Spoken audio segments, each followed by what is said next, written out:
안녕하세요. 제 이름은 박태준이라고 합니다. 정말 큰일 날 뻔했던 제 이야기 좀 들어주세요. 제 아내 순자는 웃음이 참 많은 사람이었습니다. 아침에 뜰에서 들려오는 새소리에도 아이처럼 웃었고, 제가 퉁명스럽게 뱉은 농담에도 자지러지게 웃었지요. 평생을 교단에서 아이들의 잘못을 바로잡는 역할만 해온 제게 아내의 그 웃음소리는 세상에서 가장 평화로운 소리였습니다. 저희의 아침은 늘 비슷하게 시작되었어요. 제가 먼저 일어나 가볍게 마당을 쓸고 나면 어느새 아내는 구수한 된장찌개 냄새를 부엌 가득 피워놓고 저를 기다렸습니다. 여보, 일찍 일어나셨네요. 찌개 다 되어가니 어서 앉아요. 따뜻한 밥상에 마주 앉아 숟가락을 들 때면 저는 비로소 하루가 온전히 시작되는 기분을 느끼곤 했습니다. 밥을 먹고 나면 나란히 동네 한 바퀴를 산책하는 것이 저희의 오랜 습관이었죠. 아내는 제 보폭에 맞춰 종종 걸음으로 따라오며 어제 드라마 이야기부터 새로 핀 이웃집 꽃 이야기까지 밤새 쌓아둔 이야기 보따리를 풀어놓기 바빴습니다. 저는 그저 묵묵히 고개를 끄덕이며 들어주는 편이었지만 제 손을 꼭 잡은 아내의 온기만으로도 충분히 행복했습니다. 저희는 그렇게 서로에게 가장 편안한 공기 같은 존재로 70평생을 함께 살아왔어요. 그런 저희에게 여행이란 단어는 젊은 시절의 풋풋한 약속 같은 것이었습니다. 특히 제 오랜 친구 경식과는 입버릇처럼 말하곤 했지요. 태준아, 우리가 퇴직하면 다른 건 몰라도 알프스 산맥은 꼭 한번 같이 넘자. 거기서 진짜 사나이들처럼 뜨거운 커피 한잔 하는 거야. 하지만 자식들 키우고 먹고 사는 일이 바빠 그 약속은 늘 먼 훗날의 이야기가 될 뿐이었습니다. 그러다 몇 해 전 경식이와 제가 나란히 은퇴를 하고 나서야 그 묵은 약속을 다시 꺼내 들 수 있었어요. 순자 씨, 우리 태준이 한 열흘만 빌려 갑시다. 40년 묵은 약속, 이자까지 쳐서 받고 와야겠습니다. 경식이의 너스레에 아내는 활짝 웃으며 제 등을 떠밀었습니다. 아이고, 그럼요. 두 분이서 좋은 구경 실컷 하고 오셔야죠. 우리 영감, 가서 촌티 낸다고 길 잃어버리지나 않을지 모르겠네. 걱정 말아요. 내가 꽉 붙들고 다닐 테니. 대신 우리 태준이 가서 기운 펄펄 나게 순자 씨가 보양식이라도 든든하게 해줘야 합니다. 그렇게 저희의 스위스 여행은 현실이 되었습니다. 아내는 저보다 더 신이 나서 제 여행 가방을 꾸리기 시작했어요. 두꺼운 내복부터 상비약, 혹시 입맛에 안 맞을까봐 꼼꼼하게 싼 볶음 고추장까지. 가방의 절반은 아내의 걱정과 사랑으로 채워져 있었습니다. 저는 그런 아내의 모습이 귀여우면서도 한편으로는 짠한 마음이 들었죠. 평생 저와 자식들 뒷바라지만 하느라 정작 자기 자신을 위해서는 변변한 여행 한번 못 가본 사람이었으니까요. 미안하구먼. 나만 좋은 구경하러 가는 것 같아서. 그런 소리 마세요. 나는 당신이 즐거우면 그걸로 좋게요. 가서 내 목까지 실컷 보고 듣고 즐기고 와요. 대신 조건이 하나 있어요. 조건? 매일 밤 무슨 일이 있어도 꼭 전화하기. 알았죠? 저는 아내의 손을 꼭 잡으며 약속했습니다. 당연한 일이었죠.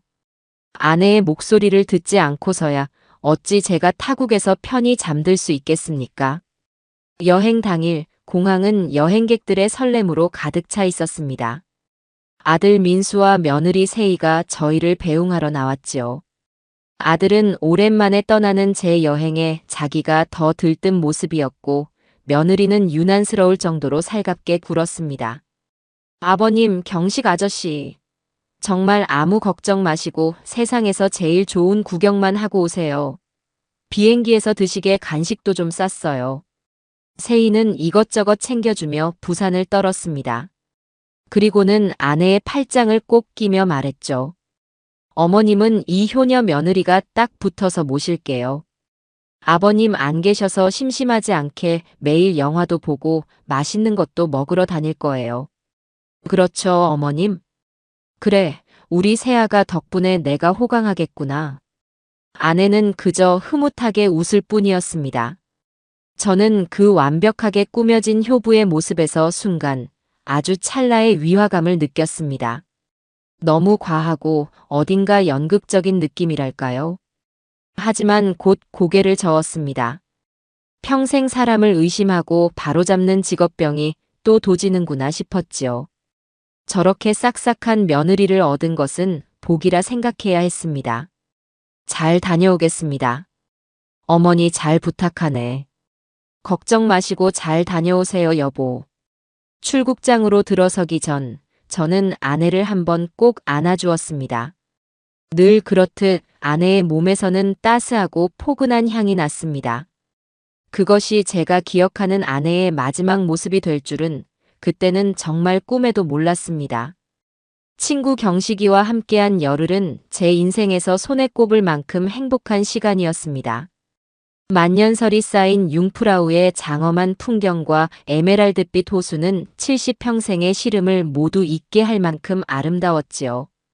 젊은 시절의 꿈을 이뤘다는 벅찬 감동에 저희는 마치 소년으로 돌아간 듯 밤늦도록 이야기를 나누고 웃음을 터뜨렸습니다.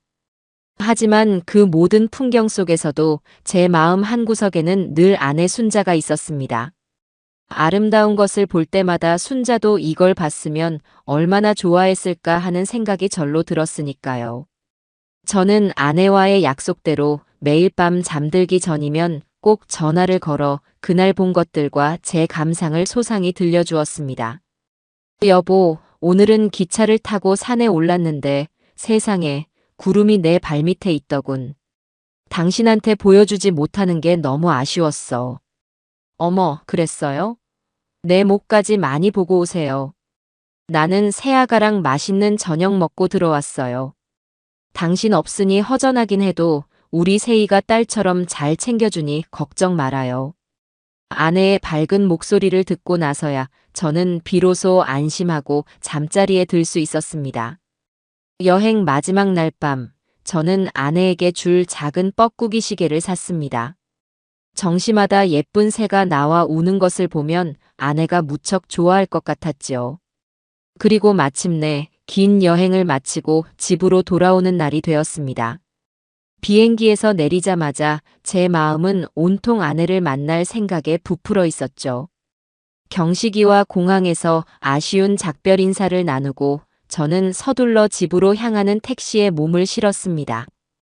창밖으로 익숙한 풍경이 스쳐 지나갈수록 심장이 두근거렸어요. 순자 나왔어. 현관문 비밀번호를 누르고 집 안으로 들어서며 큰 소리로 아내를 불렀습니다.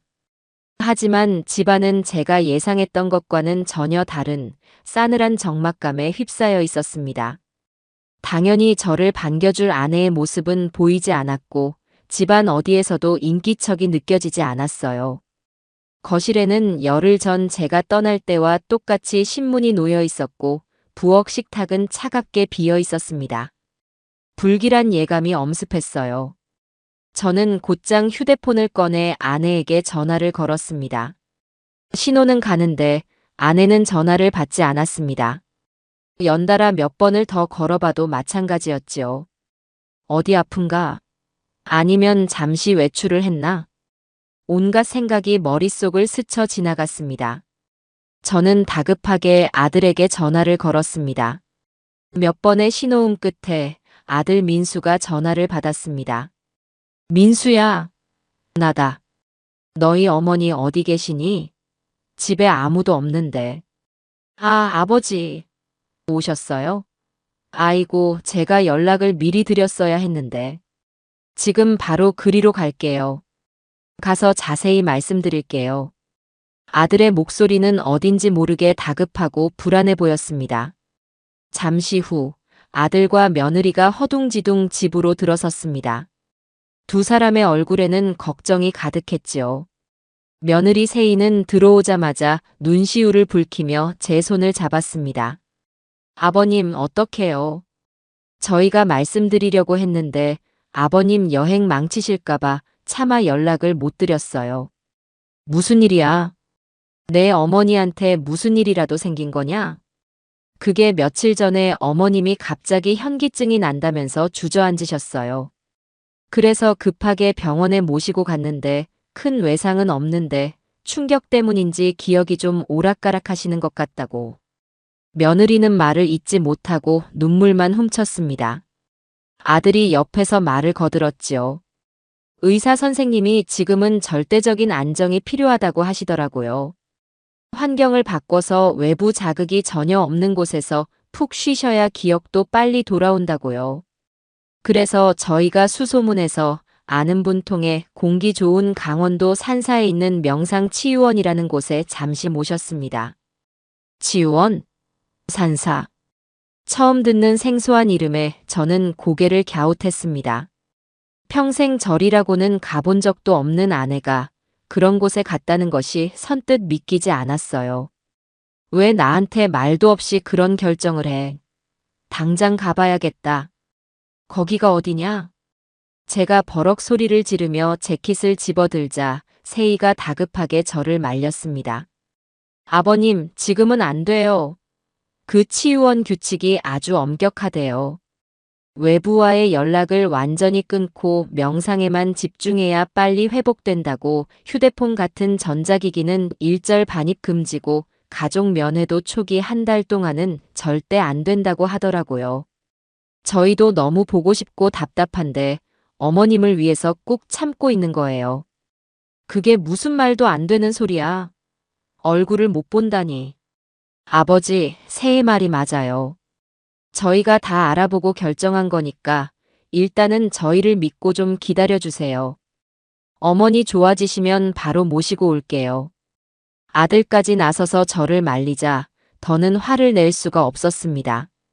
아내의 건강이 걸린 문제라는데 의사의 권유라는데 제가 무슨 수로 고집을 부리겠습니까? 하지만 아무리 생각해도 이상했습니다. 그렇게 갑자기, 그리고 단 한 번의 연락도 없이 제 마음속에서는 의심의 안개가 걷히지 않았지만 두 사람의 걱정스러운 얼굴 앞에서 저는 일단 한 발 물러설 수밖에 없었습니다. 며칠 동안 아들 내외의 집에서 지내는 시간은 마치 짙은 안개 속을 걷는 것처럼 답답하고 갑갑했습니다. 며느리 세희는 아침 저녁으로 제 입맛에 맞는 음식을 차려내고 불편한 곳은 없는지 살뜰하게 챙겼지만 저는 그 과도한 친절이 오히려 숨막히게 느껴졌어요. 그 집의 공기는 며느리가 만들어 놓은 완벽한 연극 무대 같았고 저는 그저 진실을 알지 못하는 늙은 관객 역할에 머물러 있어야만 했습니다. 아들 민수는 제 눈치를 보면서도 아내의 말을 전적으로 신뢰하는 듯 보였죠. 제가 아내의 소식을 물을 때마다 아들은 세희가 알려준 말을 앵무새처럼 반복할 뿐이었습니다. 아버지, 세희가 치유원이랑 계속 연락하고 있는데 어머니가 아주 편안하게 잘 적응하고 계신데요.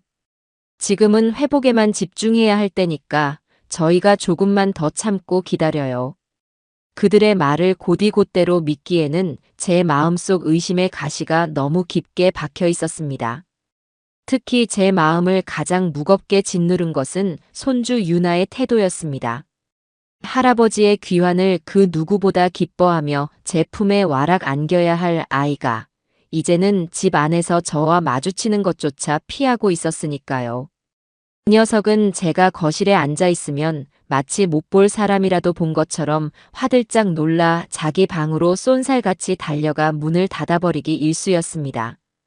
그 작은 등에서 느껴지는 공포와 거부감은 제 가슴에 서늘한 비수처럼 날아와 박혔습니다. 하루는 제가 작심하고 유나가 좋아하는 딸기 맛 과자를 사들고 아이의 방문을 노크했습니다. 유나야, 하래비다. 우리 유나 좋아하는 과자 사왔는데 잠깐 얼굴 좀 볼 수 있을까? 한참 동안 방 안에서는 아무런 대답이 없었습니다. 제가 다시 한번 문고리를 잡으려 할 때 문이 아주 살짝 열리고 유나의 작은 눈이 저를 힐끔 쳐다보았죠. 할머니 보고 싶지 않아? 할머니 어디 계신지 유나는 혹시 알아? 제 질문에 아이의 동공이 심하게 흔들렸습니다. 아이는 무언가 말을 하려는 듯 입술을 달싹이다가 이내 복도 저편에서 들려오는 제 엄마의 목소리에 어깨를 움츠렸습니다. 유나야, 뭐하니? 할아버지 피곤하시게. 세희가 다가오는 것을 본 유나는 다급하게 문을 닫아버렸습니다. 며느리는 인자한 미소를 지으며 제게 말했죠. 아버님, 애한테 자꾸 그러시면 더 스트레스 받아요. 할머니 얘기는 당분간 안 하시는 게 유나를 위해서도 좋을 것 같아요. 아이가 예민해서요. 그것은 아이를 위한 걱정이 아니었습니다. 진실이 새어나갈까 두려워하는 자의 교묘한 방어막이었죠. 평생 수천 명의 아이들을 가르치고 상담해온 제 눈을 속일 수는 없었습니다. 유나는 지금 어른의 비밀을 억지로 떠안고 그 무게에 짓눌려 고통받고 있었습니다. 도저히 이 답답함을 견딜 수가 없어 저는 아내에게 가져다 줄 옷가지를 챙긴다는 핑계로 저희 집으로 향했습니다. 아들은 아버지 뭐 필요한 거 있으시면 제가 다녀올게요라며 만류했지만 저는 그저 바람이라도 쐬고 싶다며 고집을 부렸습니다. 익숙한 현관문을 열고 집 안으로 들어서는 순간 저는 왈칵 눈물이 쏟아질 뻔했습니다. 집안 곳곳에 아내의 손길과 채취가 고스란히 배어 있었기 때문이었죠. 거실 소파에는 아내가 뜨개질하던 털실 뭉치가 그대로 놓여 있었고 부엌 식탁에는 아내가 아끼던 찻잔이 덩그러니 놓여 있었습니다. 저는 홀린 사람처럼 아내의 방으로 들어갔습니다. 아내의 향기가 가장 짙게 남아있는 공간이었죠. 화장대 거울을 한번 쓸어보고 아내가 쓰던 빗을 들어 머리를 빗어보기도 했습니다. 그러다 문득 아내에게 갈아입을 속옷과 잠옷을 챙겨야겠다는 생각에 서랍을 열었습니다. 옷을 꺼내 가방에 담던 제 손이 화장대 위에 놓인 작은 약병 앞에서 그대로 멈추고 말았습니다.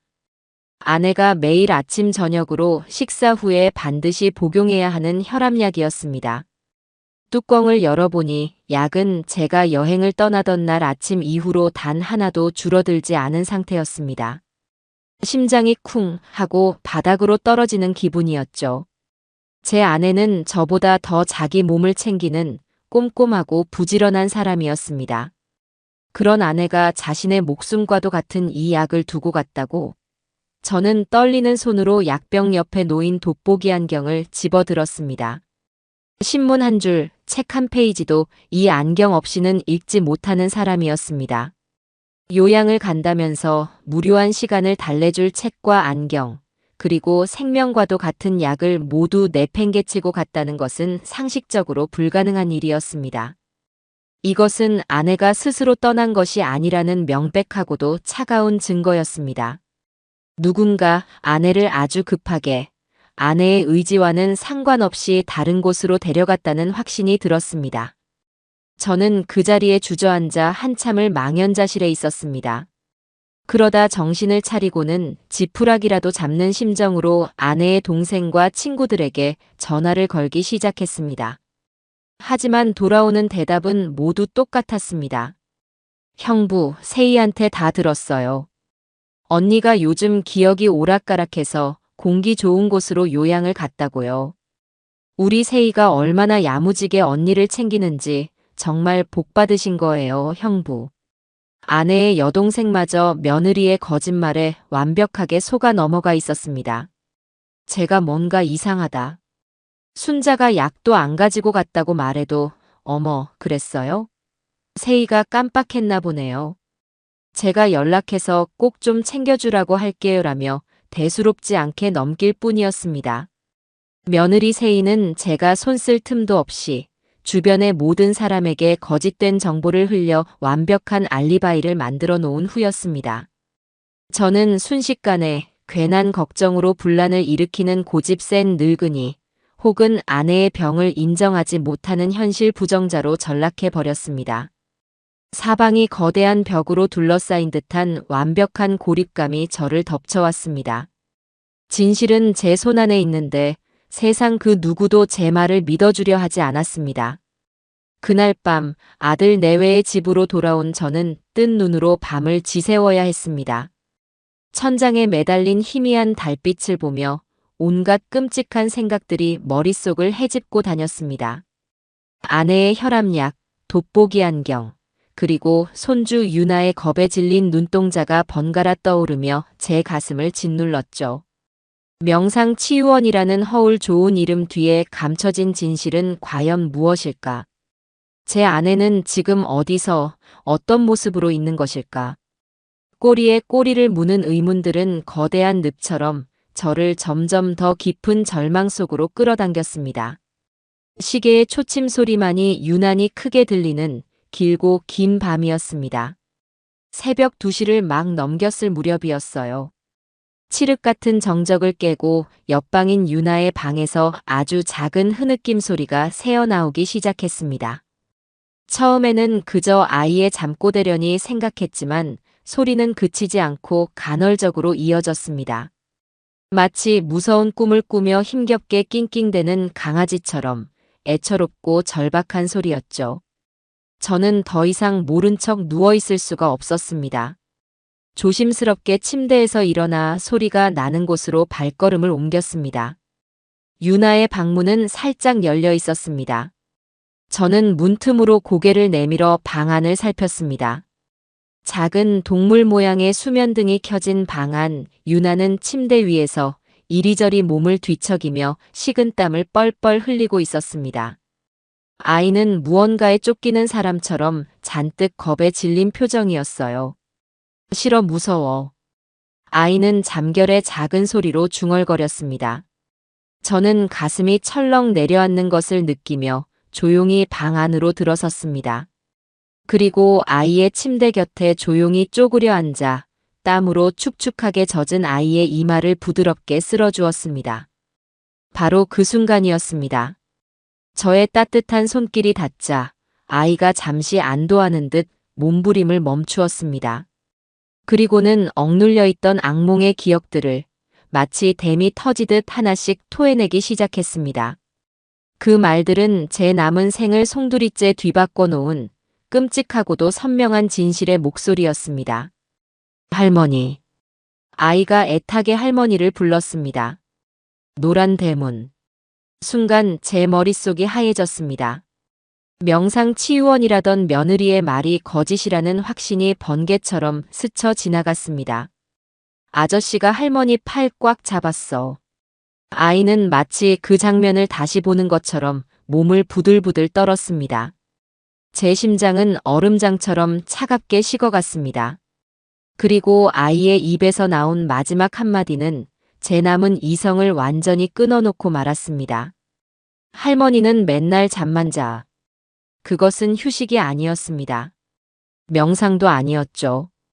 제 아내가 어딘지 알 수 없는 노란 대문이 있는 곳에서 정체 모를 아저씨들에게 팔을 붙들린 채 자신의 의지와 상관없이 매일 잠만 자는 상태로 내몰려 있다는 뜻이었습니다.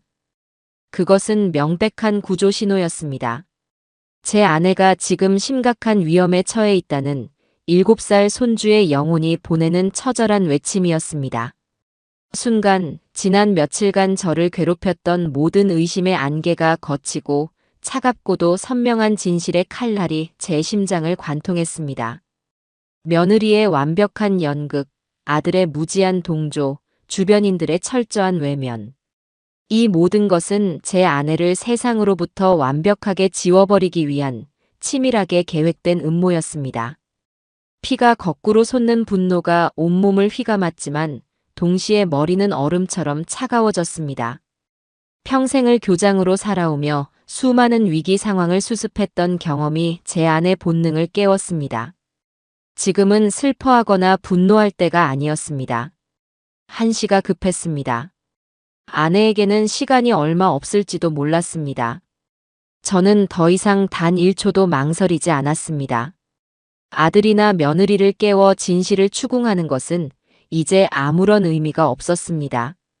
그들은 제게 또 다른 거짓말을 늘어놓으며 시간을 허비하게 할 것이 뻔했으니까요. 저는 조용히 유나의 이불을 목까지 덮어주고 방을 나왔습니다. 그리고 잠든 아들 내외의 방문을 향해 제 인생의 모든 경멸과 분노를 담아 한번 차갑게 노려봐 주었습니다. 그 후 저는 미련 없이 현관으로 향했습니다. 외투를 걸치고 지갑과 휴대폰만 주머니에 쑤셔 넣는 제 손은 조금도 떨리지 않았습니다. 새벽의 차가운 공기가 폐부 깊숙이 스며들었지만 오히려 정신이 더 또렷해지는 기분이었습니다. 제 마음은 오직 단 하나의 목표, 내 아내를 구해야 한다는 뜨거운 불길로 활활 타오르고 있었습니다. 아파트 단지를 빠져나와 텅 빈 새벽거리에 섰을 때 저 멀리 경찰서의 파란 불빛이 보였습니다. 저는 그 불빛을 향해 제 인생에 남은 모든 힘을 끌어모아 달리기 시작했습니다. 손주의 그 작고 처절했던 잠꼬대 한마디가 평생을 평범하게 살아온 한 늙은이를 세상에서 가장 절박하고 단호한 신고자로 만들고 있었습니다. 차가운 새벽 공기는 면도날처럼 날카롭게 제 뺨을 스쳤습니다. 평생을 법 없이도 살 수 있다고 자부해온 제가 제 발로 경찰서의 문을 열게 될 줄은 꿈에도 몰랐지요. 육중한 유리문을 밀고 안으로 들어서자 텅 빈 공간을 가득 채운 하얀 형광등 불빛과 희미한 묵은 서류 냄새가 저를 맞았습니다. 밤샘 근무에 지쳐 턱을 괜 채 졸고 있던 젊은 경찰관 한 명이 제 발소리에 화들짝 놀라며 상체를 일으켰습니다. 그의 눈에는 이 예상치 못한 새벽의 방문객에 대한 당혹감과 귀찮음이 뒤섞여 있었죠. 어르신, 무슨 일로 오셨습니까? 저는 마른 입술을 한번 축이고 밤새 수십 번도 더 되뇌었던 말을 꺼냈습니다. 내 아내 김순자를 찾으러 왔소. 실종 신고를 하려고 하오. 아니, 이건 단순한 실종이 아니오. 누군가에게 억지로 붙잡혀 있는 게 틀림없소. 제 말의 무게감에 젊은 경찰관은 잠이 확 달아난 듯한 표정을 지었습니다. 그는 의례적으로 저를 딱딱한 플라스틱 의자에 앉히고는 앞에 놓인 종이컵에 따뜻한 물을 따라 건넸습니다. 하지만 그것은 온정이라기보다는 흥분한 노인을 진정시키려는 기계적인 대응에 가까웠죠. 어르신, 일단 진정하시고 이걸 좀 드세요. 부인께서 마지막으로 집을 나가실 때 상황을 천천히 생각나는 대로 전부 말씀해 주시겠어요? 혹시 부부싸움이라도 하신 건 아닌지. 저는 그가 내민 물컵을 조용히 밀어냈습니다. 지금 제게 필요한 것은 동정이 아니었습니다. 제 말을 한 글자도 흘려듣지 않을 냉철한 이성이었죠. 저는 평생을 교단에서 아이들의 겉모습이 아닌 본질을 꿰뚫어 보려 노력했던 교장의 목소리로 조금의 흥분도 없이 차분하게 입을 열었습니다. 제 이야기는 늙은이의 두서없는 하소연이 아니었습니다. 명백한 증거와 논리적인 추론으로 구성된 한 편의 사건 보고서였죠. 내 며느리는 내 아내가 강원도 산사의 명상치유원에 갔다고 주장하고 있소. 스트레스성 기억 상실 증세가 있어 의사의 권유로 갔다고 말이오. 내가 평생 아이들을 가르쳐 보니 숙제를 안 해온 아이들은 100이면 100, 그럴듯한 변명을 만들어내더군. 지금 내 며느리의 이야기가 딱 그렇소. 앞뒤가 맞지 않는 허술하기 짝이 없는 변명이란 말이오. 저는 잠시 숨을 고른 뒤 그의 눈을 똑바로 응시하며 말을 이었습니다. 첫째, 자발적으로 요양을 떠난 사람이 자신의 생명 유지에 필수적인 혈압약과 단 하루도 없이는 생활이 불가능한 돋보기 안경을 집에 두고 갔소. 이건 상식의 영역이오. 있을 수 없는 일이지. 둘째, 내 7살 손주가 어젯밤 악몽을 꾸며 울부짖었소. 아이의 증언은 며느리의 말과 정면으로 배치됩니다. 아이는 산사가 아닌 노란 대문이라고 했고 의사가 아닌 무서운 아저씨들이 할머니의 팔을 잡아 끌었다고 했소. 그리고 가장 결정적으로 할머니가 명상을 하는 게 아니라 맨날 잠만 잔다고 했소. 이것은 너무 수상한 일입니다. 제 논리 정연한 설명에 젊은 경찰관은 더 이상 아무 말도 하지 못하고 펜을 쥔 채 굳어 있었습니다. 그때였습니다. 안쪽 사무실에서 믹스커피가 담긴 종이컵을 들고 나오던 한 남자가 저희 대화를 듣고는 걸음을 멈췄습니다. 그는 날카로운 눈매와 다부진 체격을 가진 한눈에 봐도 오랜 세월 현장을 누빈 베테랑의 풍모를 풍기는 중년의 형사였습니다. 그는 제게 다가와 자신을 강력팀의 최 반장이라고 소개하고는 젊은 경찰관에게 눈짓을 보내 물렸습니다. 아버님 말씀 잘 들었습니다. 그는 제 앞에 앉아 저를 찬찬히 뜯어보았습니다. 그의 눈빛은 동정심이 아닌 사실관계를 파악하려는 예리함으로 가득 차 있었죠. 그런데 아버님, 아이들은 원래 상상력이 풍부해서 무서운 꿈을 자주 꿉니다. 혹시 며느님과 평소에 사이가 좋지 않으셨던 건 아니신지, 그래서 조금 오해를 하시는 건 아닌지 여쭤봐도 되겠습니까? 그것은 제 진술의 신빙성을 떠보기 위한 노련한 형사의 시험대였습니다. 저는 흔들리지 않았습니다. 최 반장, 당신도 자식이 있을 거요. 만약 당신의 아이가 매일 밤 똑같은 악몽을 꾸며 비명을 지른다면 그걸 그냥 꿈이라고 무시할 수 있겠소? 나는 40년을 아이들과 함께 했소. 거짓말을 하는 아이의 눈과 공포에 떠는 아이의 눈을 구분할 줄 안단 말이오. 내 손주의 그 눈동자 뒤에 내 아내의 목숨이 달려있을지도 모르는 일이오. 제 목소리에는 조금의 흔들림도 없었습니다. 오직 진실과 아내를 구해야 한다는 절박함만이 담겨 있었죠. 최 반장은 한참 동안 아무 말 없이 제 눈을 들여다보았습니다. 그의 무뚝뚝한 표정 뒤에서 수많은 사건들을 해결해 온 형사의 직감이 치열하게 작동하고 있음을 느낄 수 있었습니다. 오랜 침묵 끝에 그가 마침내 무겁게 입을 열었습니다. 알겠습니다, 아버님. 아버님의 그 눈빛을 보니 그냥 넘길 사안은 아닌 것 같군요. 일단 저희가 비공식적으로 아주 조용하게 조사를 시작하겠습니다. 이건 약속드릴 수 있습니다. 마침내 한 노인의 절박한 호소가 굳게 닫혀있던 공권력의 문을 연 순간이었습니다. 최 반장은 즉시 부하 직원 한 명을 불러 제 진술을 빠짐없이 조서로 기록하게 했고 며느리의 이름과 연락처, 차량 번호 등 수사에 필요한 모든 정보를 꼼꼼하게 챙겼습니다. 경찰서의 차가운 형광등 불빛이 그 순간만큼은 제게 꺼져가던 희망을 되살리는 생명의 빛처럼 따스하게 느껴졌습니다.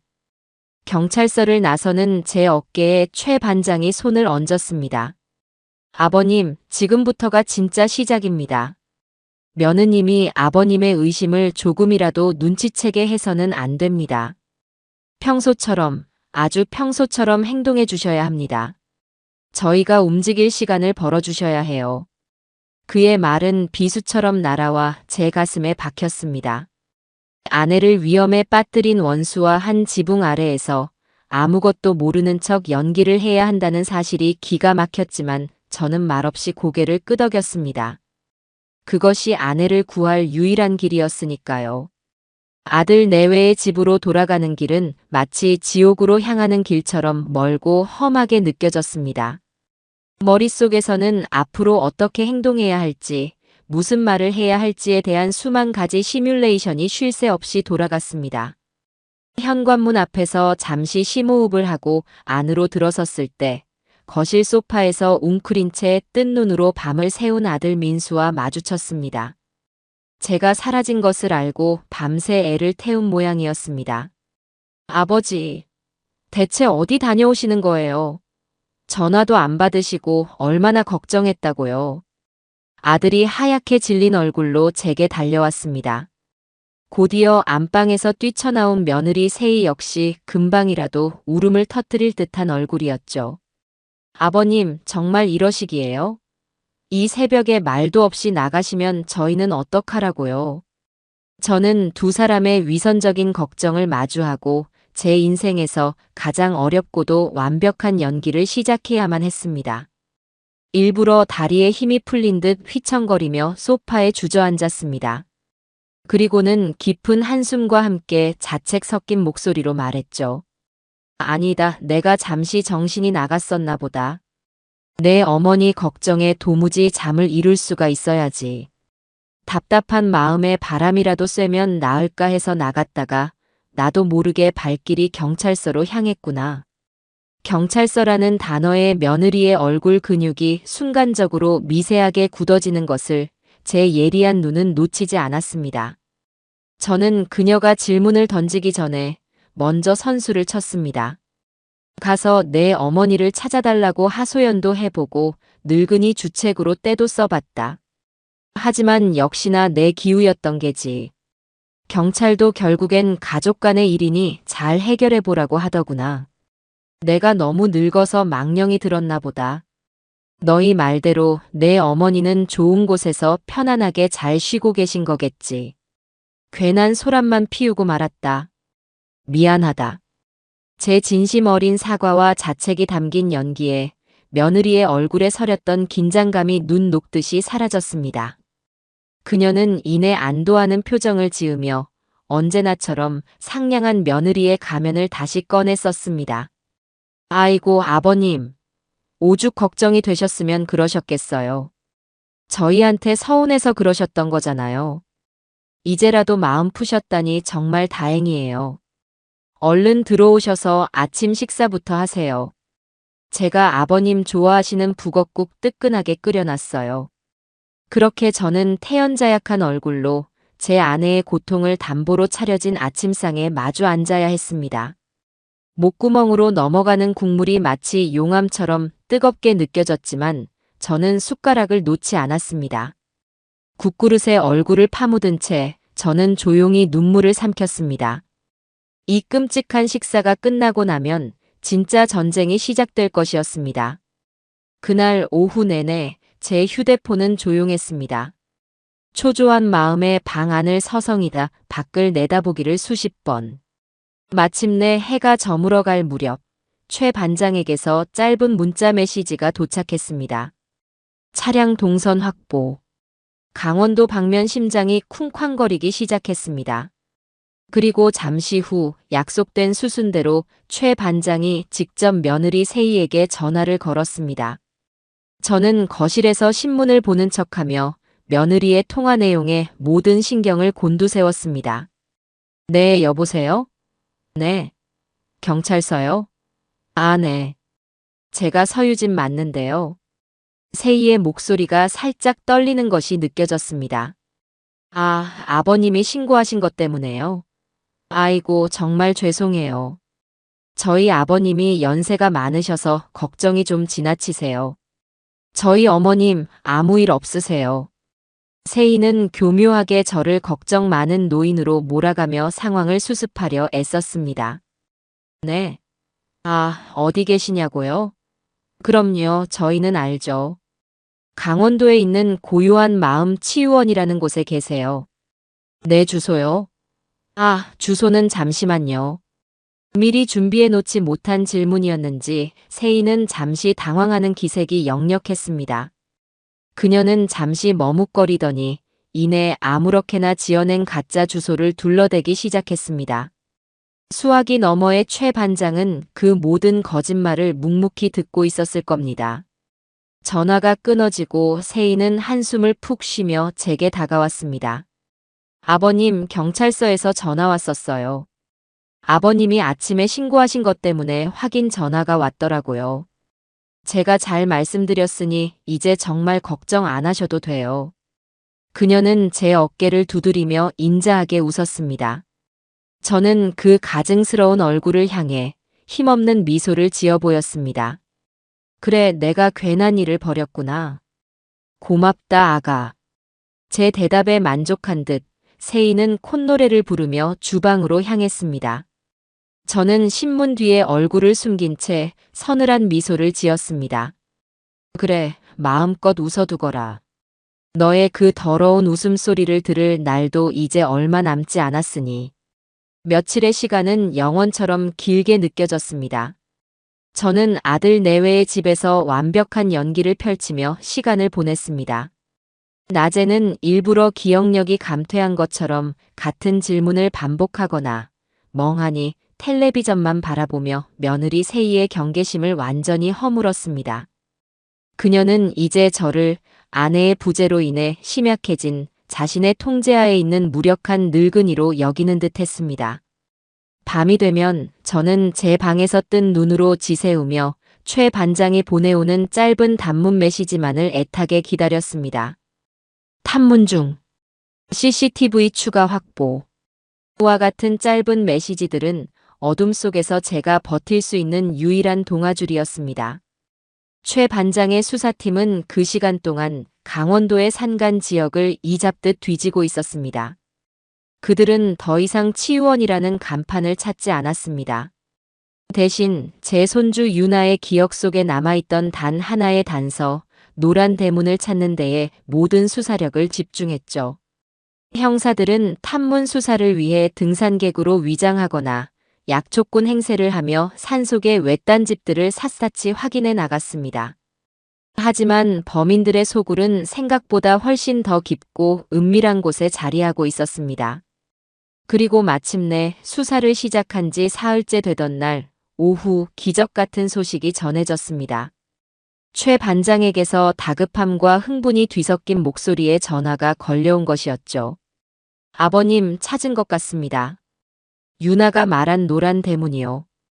최 반장의 말에 따르면 끈질긴 탐문 끝에 한 수사팀이 지도에도 나오지 않는 비포장 산길의 끝에서 문제의 건물을 발견했다고 합니다. 그곳은 이미 오래전에 폐쇄된 가축 축사 건물을 개조한 것으로 아무런 간판도 없이 녹이 슬어 군데군데 페인트가 벗겨진 낡은 노란색 철제 대문으로 굳게 닫혀 있었다고 했어요. 주변에는 인가 하나 없이 그야말로 까마귀 소리만 들리는 완벽하게 고립된 장소였습니다. 이곳이라면 사람이 한 명 사라져도 그 누구도 알 수 없을 것 같았다고 했습니다. 저희가 즉시 건물 등기 부등본을 확인해 보았습니다. 소유주는 예상대로였습니다. 과거 사기, 불법 의료 행위 등 동종 전과가 수두룩한 전문 브로커였습니다. 그곳은 요양시설이 아니라 범죄의 소굴입니다. 가슴이 철렁 내려앉았습니다. 끔찍했던 상상이 제 눈앞에 냉혹한 현실이 되어 펼쳐진 기분이었습니다. 하지만 동시에 드디어 아내가 있는 곳을 찾았다는 생각에 희망의 불씨가 타올랐습니다. 이제 남은 것은 단 하나, 제 아내가 정말 그곳에 있는지, 그리고 안전한지를 확인하는 것이었습니다. 섣불리 경찰 병력을 투입했다가 안에 있는 범인들이 아내를 해치거나 다른 곳으로 빼돌릴 가능성을 배제할 수 없었기 때문입니다. 최 반장은 고심 끝에 팀에서 가장 기지가 뛰어나고 인상이 좋은 젊은 형사 한 명을 투입하기로 결정했습니다. 다음 날, 그 형사는 인근 지역의 상수도 검침원으로 위장하고 낡은 오토바이를 타고 그 노란 대문으로 향했습니다. 문 앞에는 험상궂은 인상의 남자가 지키고 서서 날카롭게 경계했지만 젊은 형사는 조금도 당황하지 않고 준비한 서류를 보여주며 태연하게 말했습니다. 이 근방 상수도관이 노후돼서 누수 점검 나왔습니다. 계량기 위치만 확인하고 금방 가겠습니다. 남자는 잠시 의심의 눈초리를 보냈지만 너무나도 태연한 형사의 태도에 결국 굳게 닫혔던 노란 대문을 열어주었다고 합니다. 문 안으로 들어선 형사가 마주한 풍경은 지옥과도 같았다고 했습니다. 제대로 씻지도 못한 듯한 노인 몇 분이 마당 한 구석에서 초점 없는 눈으로 멍하니 하늘만 보고 있었고 건물 안에서는 코를 찌르는 악취가 진동하고 있었다고 했죠. 형사는 계량기를 찾는 척하며 자연스럽게 건물 뒤편으로 걸어 들어갔습니다. 그리고 마침내 쇠창살이 박힌 2층의 작은 창문 안쪽에서 창살을 붙잡고 멍하니 먼 산을 바라보는 한 여인을 발견했습니다. 제 아내의 순자였습니다. 아내는 제가 기억하는 모습보다 훨씬 더 수척하고 초췌해 보였습니다. 생기라고는 찾아볼 수 없는 텅 빈 눈동자는 마치 영혼이 빠져나간 인형 같았다고 했습니다. 형사는 검침 기록판 뒤에 숨겨둔 초소형 카메라로 그 모습을 재빨리 영상으로 담았습니다. 그리고는 계량기 숫자를 적는 척하며 아무 일 없었다는 듯 태연하게 그곳을 빠져나왔죠. 몇 시간 뒤 저는 최 반장과 경찰서의 작은 조사실에서 마주 앉았습니다. 최 반장은 아무 말 없이 자신의 휴대폰을 제게 건넸습니다. 화면 속에서는 제가 그토록 애타게 찾아 헤맸던 아내의 모습이 영상으로 재생되고 있었습니다. 초점 없는 눈, 헬쑥하게 파인 두 볼, 생기 없이 축 늘어진 어깨. 영상은 짧고 거칠었지만 그 사람이 제 아내 순자라는 것을, 그리고 지금 제 아내가 어떤 고통 속에 있는지를 알아보는 데는 긴 시간이 필요하지 않았습니다. 여보, 미안하오. 내가 너무 늦었소. 저는 휴대폰을 부서져라 움켜쥐고 어린아이처럼 목 놓아 울었습니다. 아내를 찾았다는 안도감과 그런 지옥 같은 곳에 아내를 홀로 내버려 두었다는 죄책감, 그리고 이 모든 것을 꾸민 며느리와 그 일당에 대한 참을 수 없는 분노가 한꺼번에 터져나와 제 온몸을 뒤흔들었습니다. 한참 동안 제 등을 묵묵히 두드려주던 최 반장이 마침내 결심이 선 듯한 목소리로 말했습니다. 아버님, 이제 울지 마십시오. 지금부터는 저놈들에게 피눈물을 흘리게 해줄 시간입니다. 그의 말에 제 눈에서도 눈물이 멈추고 서늘한 분노가 이글거리기 시작했습니다. 이제 모든 증거는 확보되었습니다. 남은 것은 심판뿐이었습니다. 아내의 처참한 모습이 담긴 영상을 확인한 다음 날, 저는 최 반장과 함께 저희 부부의 주거래 은행으로 향했습니다. 이제는 며느리의 추악한 탐욕을 숫자로 증명할 차례였습니다. 형사 입회하에 은행에 독립된 상담실에 앉아 저와 아내의 공동 명의로 된 모든 계좌의 거래 내역을 요청했습니다. 잠시 후 은행 직원이 여러 장의 명세서를 출력해 제 앞에 내려놓았습니다. 그 종이들을 한 장 한 장 넘기는 제 손은 주체할 수 없는 분노로 가늘게 떨리고 있었습니다. 명세서에는 제가 스위스로 여행을 떠난 바로 다음 날부터 마치 댐이 무너지듯 저희 부부의 평생 자산이 빠져나간 기록들이 선명하게 찍혀 있었습니다. 제가 평생 교단에서 받은 퇴직금과 아내가 텃밭을 일구고 시장에서 나무를 팔아 한 푼 두 푼 악착같이 모은 돈이었습니다. 그 피 같은 돈이 제가 없는 열흘 사이에 수천만 원 단위로 여러 차례에 걸쳐 인출되어 있었습니다. 그리고 그 돈의 최종 목적지는 노란 대문의 주인이자 사기 전과자인 그 남자의 차명 계좌였습니다. 며느리 세인은 저희 부부의 인생을 통째로 팔아넘겨 제 아내를 그 지옥으로 보내는 비용을 지불한 것이었습니다. 하지만 그것은 시작에 불과했습니다.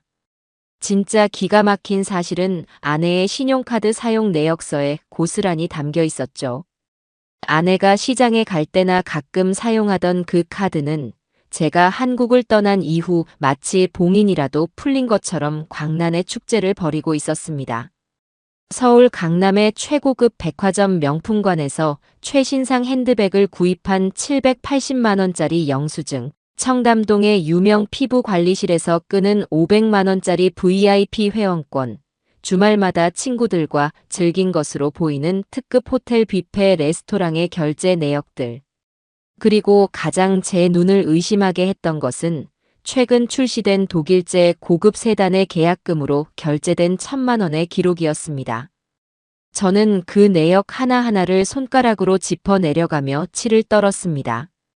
우리 순자는 시장에서 1,000원짜리 양말 하나를 사면서도 그걸 사내 만에 한참을 쩔쩔매던 사람이요. 그런데 이 여자는, 제 아내는 그 시각 차갑고 더러운 방 안에서 약에 취해 자신이 누구인지조차 잊어가고 있었을 겁니다. 그런데 며느리라는 여자는 바로 그 아내의 이름으로 된 카드로 자신의 몸을 치장하고 값비싼 음식을 먹고 호화로운 차를 살 꿈에 부풀어 있었던 거죠. 인간의 탈을 쓴 악마가 있다면 바로 저런 모습일 거라는 생각이 들었습니다. 모든 금융 기록을 확인하고 은행을 나오는 제 얼굴은 창백하게 굳어 있었습니다. 경찰서로 돌아온 최 반장은 확보된 모든 증거들을 책상 위에 펼쳐놓았습니다. 노란 대문의 영상, 손주의 증언, 그리고 방금 확보한 모든 금융거래 내역까지. 모든 증거의 화살표는 단 한 사람, 며느리 오세희를 가리키고 있었습니다. 아버님, 이걸로 완벽합니다. 재산을 노리고 고의적으로 피해자를 다른 곳으로 유인하여 불법적인 이득을 취한 죄질이 아주 나쁜 범죄입니다. 저희는 사기, 횡령, 약취 유인 혐의까지 모두 적용하여 구속영장을 청구할 겁니다. 이렇게 되면 저들은 절대로 법망을 빠져나가지 못합니다. 최 반장의 목소리에는 이제 범인을 잡을 수 있다는 강한 자신감이 서려 있었습니다. 그는 즉시 팀원들을 모아 영장 신청을 위한 서류 작업과 내일 새벽에 있을 아내 구출 및 범인 검거 작전에 대한 브리핑을 시작했습니다. 그 모습을 지켜보던 저는 마침내 굳은 결심을 하고 최 반장에게 다가가 말했습니다. 최 반장, 마지막으로 한 가지 부탁이 있소. 내 며느리 그 여자를 체포할 때 반드시 내가 그 자리에 함께 있게 해주시오. 제 목소리는 낮고 차분했지만 그 안에는 서슬퍼런 결의가 담겨 있었습니다. 그 여자가 법의 심판을 받기 전에 먼저 남편인 내 심판을 받게 해야겠소. 내 눈으로 직접 그 여자의 탐욕스러운 성이 무너져 내리는 것을 똑똑히 지켜봐야겠습니다. 최 반장은 잠시 제 눈을 들여다보다가 이내 아무 말 없이 무겁게 고개를 끄덕였습니다. 길고 어두웠던 기다림과 분노의 시간이 끝나고 마침내 심판의 시간이 다가오고 있었습니다. 제 마음속에서는 뜨거운 복수의 칼날이 서늘하게 그 빛을 발하고 있었습니다. 그날 밤은 제 인생에서 가장 길고도 잔인한 밤이었습니다. 최 반장과의 약속대로 저는 아들의 집으로 돌아와 마지막 연기를 펼쳐야만 했지요. 내일 새벽이면 제 아내를 구출하기 위한 작전이 시작될 것이고 이 지옥 같은 연극도 끝이 날 것이었습니다. 하지만 그 새벽이 오기까지의 몇 시간은 마치 영원처럼 아득하게만 느껴졌습니다. 저녁 식탁에 앉아 아무것도 모른 채 행복한 얼굴로 내일의 계획을 제잘거리는 며느리 세희의 얼굴을 마주하는 것은 실로 고문과도 같았습니다. 아버님, 저희 다음 주에 새로 계약한 차 나오면요. 어머님 모시고 강원도에 바람 쐬러 다녀와요. 좋은 공기 쐬시면 더 빨리 회복하실 거예요. 세희는 제 아내의 돈으로 산 차를 타고 제 아내를 그 지옥에 계속 묶어둘 계획을 천연덕스럽게 늘어놓고 있었습니다. 저는 차마 그 얼굴을 마주볼 수가 없어 그저 국그릇에 고개를 파묻은 채 묵묵히 숟가락질만 했습니다. 제 옆에 앉은 아들 민수는 그런 아내의 모습이 대견하다는 듯 흐뭇한 미소로 고개를 끄덕이고 있었죠. 제 속에서는 시커먼 분노가 용암처럼 들끓었지만 저는 그것을 억누르고 또 억눌렀습니다. 지금은 때가 아니었습니다. 완벽한 사냥을 위해서는 사냥개가 짖어서는 안 되는 법이니까요. 식사를 마치고 제 방으로 돌아온 저는 잠을 청하는 대신 뜬 눈으로 밤을 새웠습니다. 창밖에 짙은 어둠을 바라보며 지금 이 시각 아내가 있을 그 끔찍한 곳을 상상했습니다. 차갑고 더러운 방, 텅 빈 눈으로 허공을 바라보고 있을 아내의 모습. 그 모습을 떠올릴 때마다 심장이 갈갈이 찢기는 듯한 고통이 밀려왔지만 저는 눈을 감지 않았습니다. 그 고통을 제 온몸에 새겨야만 했습니다. 그래야 내일 제가 흔들리지 않을 수 있을 테니까요. 약속된 시간인 새벽 3시, 저는 조용히 침대에서 일어났습니다. 며칠간 입었던 옷 그대로 소리가 나지 않는 단화를 챙겨 신었습니다. 그리고는 고양이처럼 발소리를 죽여 현관으로 향했습니다. 잠들어 있는 아들 내외의 방문 앞을 지날 때 저는 잠시 걸음을 멈추었습니다. 저 문 너머에 제 인생을 망가뜨린 원수와 그 원수의 꼭두각시가 되어버린 어리석은 제 아들이 잠들어 있었습니다. 저는 그 문을 향해 차갑게 한번 고개를 저어주고는 미련 없이 집을 빠져나왔습니다. 아파트 단지 밖 약속된 장소에는 이미 검은색 승합차 여러 대가 불을 끈 채 대기하고 있었습니다. 최 반장이 차에서 내려 제게 다가왔죠. 그의 얼굴에는 결전을 앞둔 장수의 비장함이 서려 있었습니다.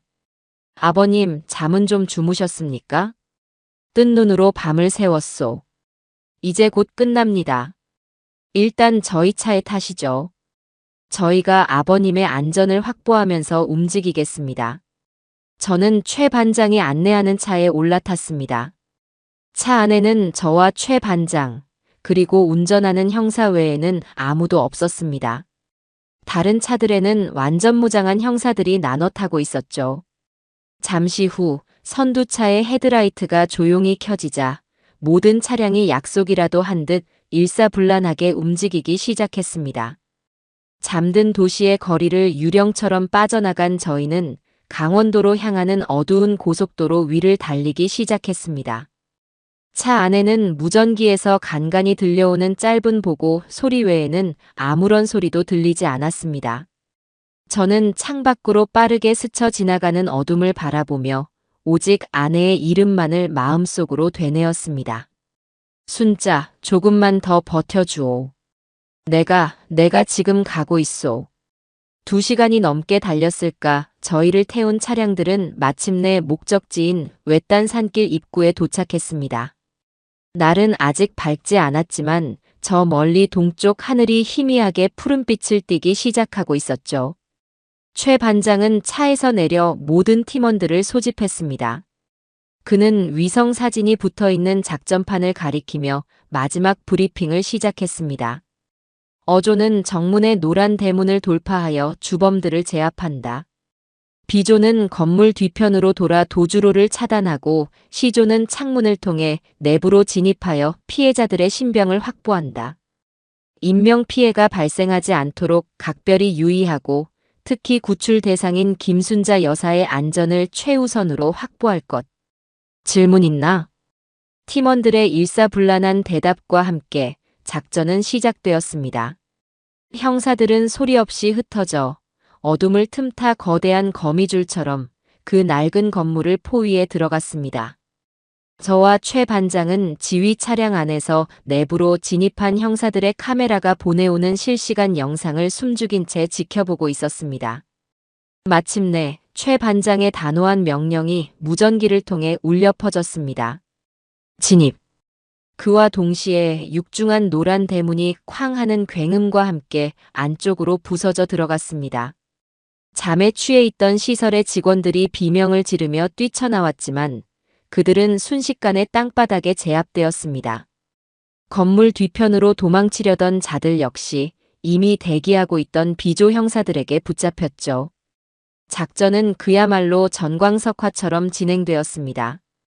건물 내부가 완전히 제압되었다는 보고를 받고 나서야 최 반장은 저를 데리고 차에서 내렸습니다. 부서진 노란 대문을 넘어 안으로 들어서는 순간 코를 찌르는 역한 냄새가 제 숨을 턱 막히게 했습니다. 마당에는 미처 치우지 못한 음식물 쓰레기들이 널려 있었고 건물 내부는 이루 말할 수 없이 비참하고 더러웠습니다. 저는 그 끔찍한 풍경 속에서 제 아내가 이곳에서 보냈을 고통의 시간들을 떠올리며 치를 떨어야 했습니다. 형사들이 2층의 한 방문을 가리켰습니다. 반장님, 저 방입니다. 문이 안에서 잠겨 있습니다. 최 반장이 고개를 끄덕이자 한 형사가 단숨에 문을 부수고 안으로 들어섰습니다. 저도 그 뒤를 따라 비틀거리며 방 안으로 들어갔습니다. 그리고 그곳에서 저는 마침내 제 아내를 발견했습니다. 아내는 먼지가 뽀얗게 쌓인 창가 앞 딱딱한 나무 의자에 앉아 멍하니 동이 트는 하늘을 바라보고 있었습니다. 갑작스러운 소란에도 조금의 미동도 없이 마치 영혼이 빠져나간 사람처럼요. 순자. 제 목소리는 갈라지고 떨려 나왔습니다. 제 목소리를 들었는지 아내가 아주 천천히 기계처럼 삐걱거리며 고개를 돌렸습니다. 아내의 눈은 저를 보고 있었지만 그 안에는 아무런 감정도 담겨 있지 않았습니다. 마치 처음 보는 낯선 사람을 보는 듯한 텅 비어버린 눈동자였죠. 여보, 나요. 태준이. 당신 남편 박태준이가 왔어. 저는 아내의 앞으로 다가가 무릎을 꿇었습니다. 그리고는 차갑게 식어버린 아내의 손을 두 손으로 부여잡았죠. 제 손에 온기가 전해졌는지 아내의 텅 빈 눈동자가 아주 미세하게 흔들리기 시작했습니다. 아내의 마른 입술이 아주 천천히 힘겹게 열렸습니다. 여보. 거의 한평생을 함께 살아오면서 단 한 번도 들어본 적 없는 희미하고도 가냘픈 목소리였습니다. 그 목소리가 제 이름을 부르는 순간 제 눈에서는 뜨거운 눈물이 왈칵 쏟아져 내렸습니다. 그래, 나요. 내가 왔어. 이제 괜찮아. 이제 다 괜찮아. 저는 아내의 앙상한 어깨를 부서져라 끌어안았습니다. 제 품에 안긴 아내는 한참 동안 아무런 반응이 없다가 이내 아주 작은 아이처럼 어깨를 들썩이며 울음을 터뜨리기 시작했습니다. 그 울음소리는 지난 시간 동안 아내가 겪었을 모든 공포와 외로움, 그리고 고통을 토해내는 절규와도 같았습니다. 저는 그런 아내를 더욱더 힘껏 끌어안고 함께 울었습니다. 길고 길었던 악몽이 마침내 끝나는 순간이었습니다. 강원도 산골의 그 끔찍한 소굴에서 구출된 아내는 곧바로 서울의 한 종합병원 응급실로 옮겨졌습니다. 하얗고 깨끗한 병원 침대에 누운 아내의 모습은 그 지옥 같던 곳에서의 모습과 극명한 대조를 이루었지만 오히려 그래서 더욱 위태롭고 가여워 보였습니다. 긴급 검사를 진행하는 동안 저는 초조한 마음으로 응급실 앞 복도를 수십 번이나 오갔습니다. 1시간이 1년처럼 느껴지는 피 말리는 시간이었죠. 얼마나 지났을까 의사가 저를 불렀습니다. 의사의 진단은 제 예상을 크게 벗어나지 않았지만 그 내용은 하나하나가 제 가슴에 못을 박는 것처럼 아팠습니다. 일단 급한 고비는 넘기셨습니다. 하지만 오랜 기간 제대로 된 영양 섭취를 못하셔서 심각한 영양실조와 탈수 증세를 보이고 있습니다. 그리고 의사는 잠시 말을 고르다가 조심스럽게 말을 이었습니다. 혈액 검사 결과 강력한 신경안정제 성분이 다량 검출되었습니다. 아마 장기간에 걸쳐 환자의 의지와는 상관없이 투여된 것으로 보입니다. 기억이 혼미하거나 계속 잠만 자는 듯한 증세를 보인 것도 바로 이 때문일 겁니다. 다행히 치매와 같은 기질적인 뇌 손상은 보이지 않습니다. 하지만 약물로 인한 후유증과 정신적인 충격을 회복하는 데에는 상당한 시간이 걸릴 겁니다. 의사의 소견은 며느리 세희의 거짓말을 완벽하게 증명하는 의료적인 증거였습니다. 동시에 제 아내가 그곳에서 어떤 취급을 받았는지를 보여주는 잔인한 기록이기도 했죠. 저는 의사에게 몇 번이고 고개를 숙여 감사 인사를 전하고 아내가 있는 1인실 병실로 향했습니다. 링거를 맞으며 잠들어 있는 아내의 얼굴은 제가 알던 얼굴보다 훨씬 더 늙고 수척해 보였습니다. 저는 아내의 침대 옆에 앉아 밤새 앙상하게 마른 아내의 손을 꼭 잡고 있었습니다. 아내가 잠결에 작은 신음이라도 낼 때면 심장이 철렁 내려앉는 기분이었죠. 당신이 이 고통을 겪는 동안 나는 대체 무엇을 했는가? 뒤늦은 자책과 미안함이 파도처럼 밀려와 저를 잠식했습니다. 다음 날 오전에야 최 반장이 병실로 저를 찾아왔습니다. 그는 밤새 강원도에서 체포한 시설 운영자와 직원들을 조사하느라 뜬 눈으로 밤을 새운 듯 피곤한 기색이 역력했습니다. 아버님, 아내분은 좀 어떠십니까? 이제 막 잠이 들었소. 의사 말로는 시간이 좀 걸릴 거라고 하는군. 그놈들 전부 다 자백했습니다. 오세이가 매달 일정 금액을 보내주기로 하고 아내분을 맡겼다고 합니다. 자신들의 범죄 행위를 덮기 위해 외부와의 연락을 철저히 차단하고 약물을 사용한 사실도 모두 인정했습니다. 최 반장의 말을 듣는 제 주먹에 절로 힘이 들어갔습니다. 이제 남은 것은 그 여우 같은 며느리와 제 구실도 못한 내 아들놈을 잡는 일이요. 맞습니다, 아버님. 지금 그 두 사람은 아버님께서 아내분을 모시고 잠적했다고 생각하고 있을 겁니다. 아마 자기들끼리 온갖 궁리를 하고 있겠죠. 이제 그들을 덫으로 유인할 시간입니다. 저와 최 반장은 병실 한쪽에 마련된 작은 테이블에 마주 앉아 마지막 작전을 짜기 시작했습니다. 어떻게 하면 저들을 완벽하게 속여 스스로 제 발로 함정에 걸어 들어오게 만들 수 있을까? 여러 가지 아이디어들이 오갔지만 가장 확실한 방법은 역시나 그들의 가장 약한 고리, 바로 돈에 대한 탐욕을 자극하는 것이었습니다. 아버님, 며느님이 가장 두려워하는 것이 무엇일까요? 자신이 손에 넣었다고 생각한 재산이 사라지는 것이겠지. 바로 그겁니다. 저희는 한편의 연극 대본을 짜기 시작했습니다. 제가 전화를 걸어 아주 다급하고 혼란스러운 목소리로 며느리를 속이는 것이었죠. 저는 최 반장과 함께 며느리가 의심할 수 있는 모든 가능성을 차단하며 완벽한 시나리오를 만들었습니다. 전화기 너머로 들릴 배경 소음까지 계산에 넣을 정도로 치밀하게요.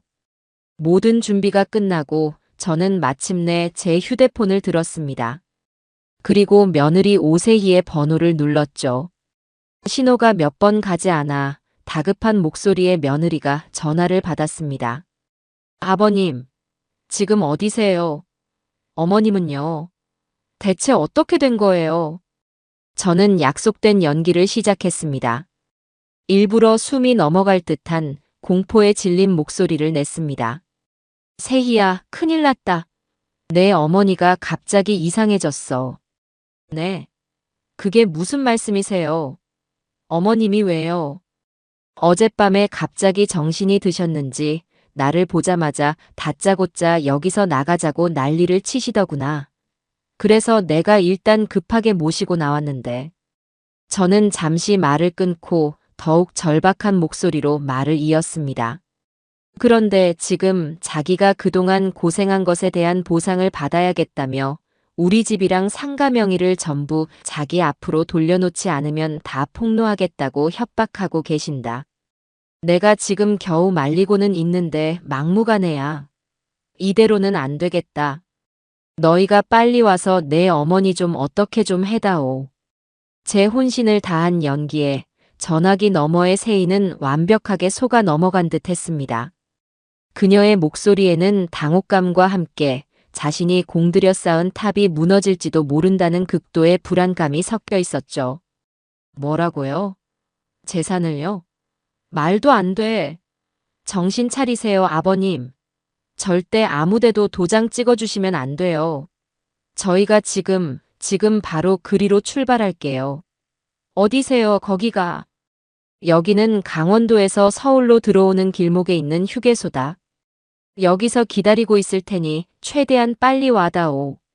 저는 일부러 저희가 있는 곳과 정반대 방향의 휴게소 이름을 댔습니다. 그들이 허탕을 치고 시간을 버리게 만들기 위함이었죠. 네, 알겠어요. 거기서 꼼짝 말고 저희 기다리고 계세요. 아셨죠, 아버님? 다급하게 전화를 끊는 소리와 함께 작전의 첫 단계는 성공적으로 끝났습니다. 저는 차가운 미소를 지으며 휴대폰을 내려놓았습니다.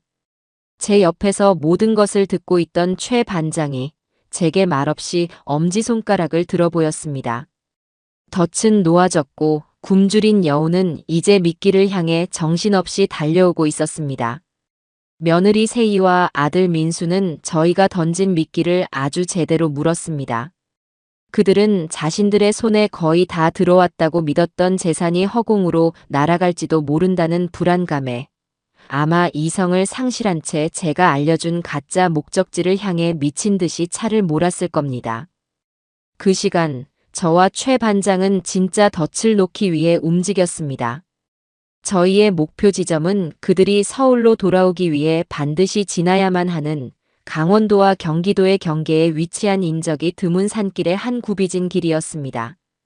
그곳은 양쪽이 가파른 산으로 막혀 있고 도로 폭이 좁아 차를 돌리기도 어려운 그야말로 막다른 길이나 다름없는 곳이었습니다. 미리 도착한 경찰 병력은 도로 양쪽의 숲속에 몸을 숨기고 만반의 준비를 갖춘 채 두 사람이 나타나기만을 기다렸습니다. 저 역시 최 반장과 함께 도로가 한눈에 내려다 보이는 언덕 위의 차 안에서 숨을 죽인 채 아래를 내려다보고 있었죠. 시간이 흐를수록 제 심장은 점점 더 세차게 방망이질 치기 시작했습니다. 얼마나 지났을까 최 반장의 무전기에서 긴급한 목소리가 흘러나왔습니다. 목표 차량 5분 내로 작전 지역 진입 예상. 드디어 올 것이 온 것이었습니다. 저는 마른 침을 삼키며 저 멀리 구불구불한 산길의 초입을 뚫어져라 쳐다보았습니다. 곧이어 익숙한 흰색 세단 한 대가 마치 미사일처럼 빠른 속도로 코너를 돌아 나타났습니다. 제 아들 민수가 운전하는 차였습니다. 차는 약속 장소에 늦을세라 중앙선까지 넘나들며 위험천만한 질주를 이어오고 있었습니다. 차가 마침내 저희가 설정해 놓은 작전 지역의 정중앙에 들어서는 순간 최 반장은 무전기에 대고 짧고 단호한 명령을 내렸습니다. 실행. 그의 말이 떨어지기 무섭게 도로 양쪽에서 숨어있던 경찰차들이 동시에 뛰쳐나와 아들의 차량 앞뒤를 완벽하게 가로막았습니다. 끼익 하는 날카로운 타이어 마찰음과 함께 아들이 몰던 차는 급정거하며 그 자리에 멈춰 섰습니다. 갑작스러운 상황에 놀란 아들과 며느리가 어안이 벙벙한 얼굴로 차창 밖을 내다보는 모습이 보였습니다. 곧이어 경찰차들에서 내린 형사들이 일사불란하게 그들의 차를 에워쌌습니다. 그리고 바로 그때 저와 최 반장이 탄 차가 언덕 위에서 천천히 내려와 그들의 차 바로 앞에 멈춰 섰습니다. 운전석 문이 열리고 최 반장이 내렸고 뒤이어 조수석 문을 열고 제가 천천히 땅에 발을 디뎠습니다. 제 모습을 확인하는 순간 며느리 세희의 얼굴이 경악으로 물들어가는 과정을 저는 아주 천천히 그리고 똑똑히 지켜보았습니다. 그녀의 얼굴은 처음에는 의아함, 다음에는 당혹감, 그리고 이내 모든 것이 함정이었음을 깨달은 자의 완전한 절망감으로 시시각각 변해갔습니다. 저는 아무 말 없이 천천히 그들의 차 앞으로 걸어갔습니다. 운전석에 앉은 아들 민수는 제 얼굴을 보자마자 차마 고개를 들지 못하고 핸들 위로 얼굴을 파묻어 버렸습니다. 그 옆에 앉은 며느리 세희만이 독이 오른 살모사 같은 눈으로 저를 쏘아보고 있었죠. 아버님, 이게 다 무슨 짓이에요? 그녀의 목소리는 분노로 가늘게 떨리고 있었습니다. 저는 차창을 사이에 두고 그녀의 눈을 똑바로 마주보며 말했습니다. 제 목소리는 얼음장처럼 차갑고도 고요했죠. 내 돈이 그리고 내 아내의 목숨값이 너에게는 그렇게나 탐이 났더냐? 제 한마디에 세희의 마지막 이성의 끈이 끊어진 듯 했습니다. 그녀는 차 안에서 발악하며 소리치기 시작했습니다. 이게 다 당신 때문이야. 당신만 없었으면, 그 늙은이만 없었으면 모든 게 완벽했다고. 당신이 다 망쳤어. 바로 그때 최 반장이 그녀의 차 문을 열고 차갑게 빛나는 수갑을 꺼내 보였습니다. 오세희 씨, 박민수 씨. 당신들을 약취 유인, 사기, 횡령 혐의로 긴급 체포합니다. 당신들은 변호사를 선임할 수 있으며 묵비권을 행사할 수 있고 최 반장이 미란다 원칙을 고지하는 동안 세희는 짐승처럼 울부짖으며 형사들의 손길에 저항했습니다. 하지만 그녀의 발악은 오래가지 못했습니다. 형사들의 손에 이끌려 차에서 끌려 나온 그녀는 다리에 힘이 풀린 듯 그 자리에 주저앉아 버렸습니다. 아들 민수는 마치 영혼이 빠져나간 사람처럼 아무런 저항도 없이 순순히 수갑을 받았습니다. 형사들에게 양팔을 붙들려 경찰차로 향하던 세희가 마지막으로 저를 돌아보며 악에 받친 목소리로 외쳤습니다. 두고 봐. 내가 여기서 끝날 것 같아. 당신도 그 늙은이도 내가 절대로 가만두지 않을 거야.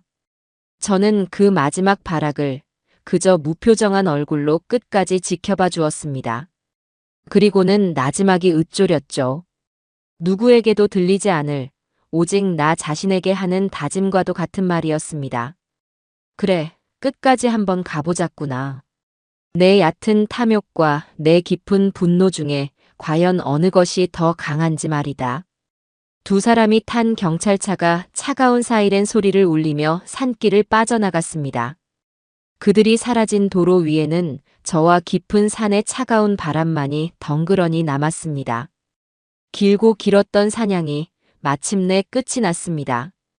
그들이 체포된 후 저는 곧바로 경찰서로 향했습니다. 조사가 진행되는 동안 저는 별도의 대기실에서 최 반장이 전해주는 상황을 들으며 기다리고 있었죠.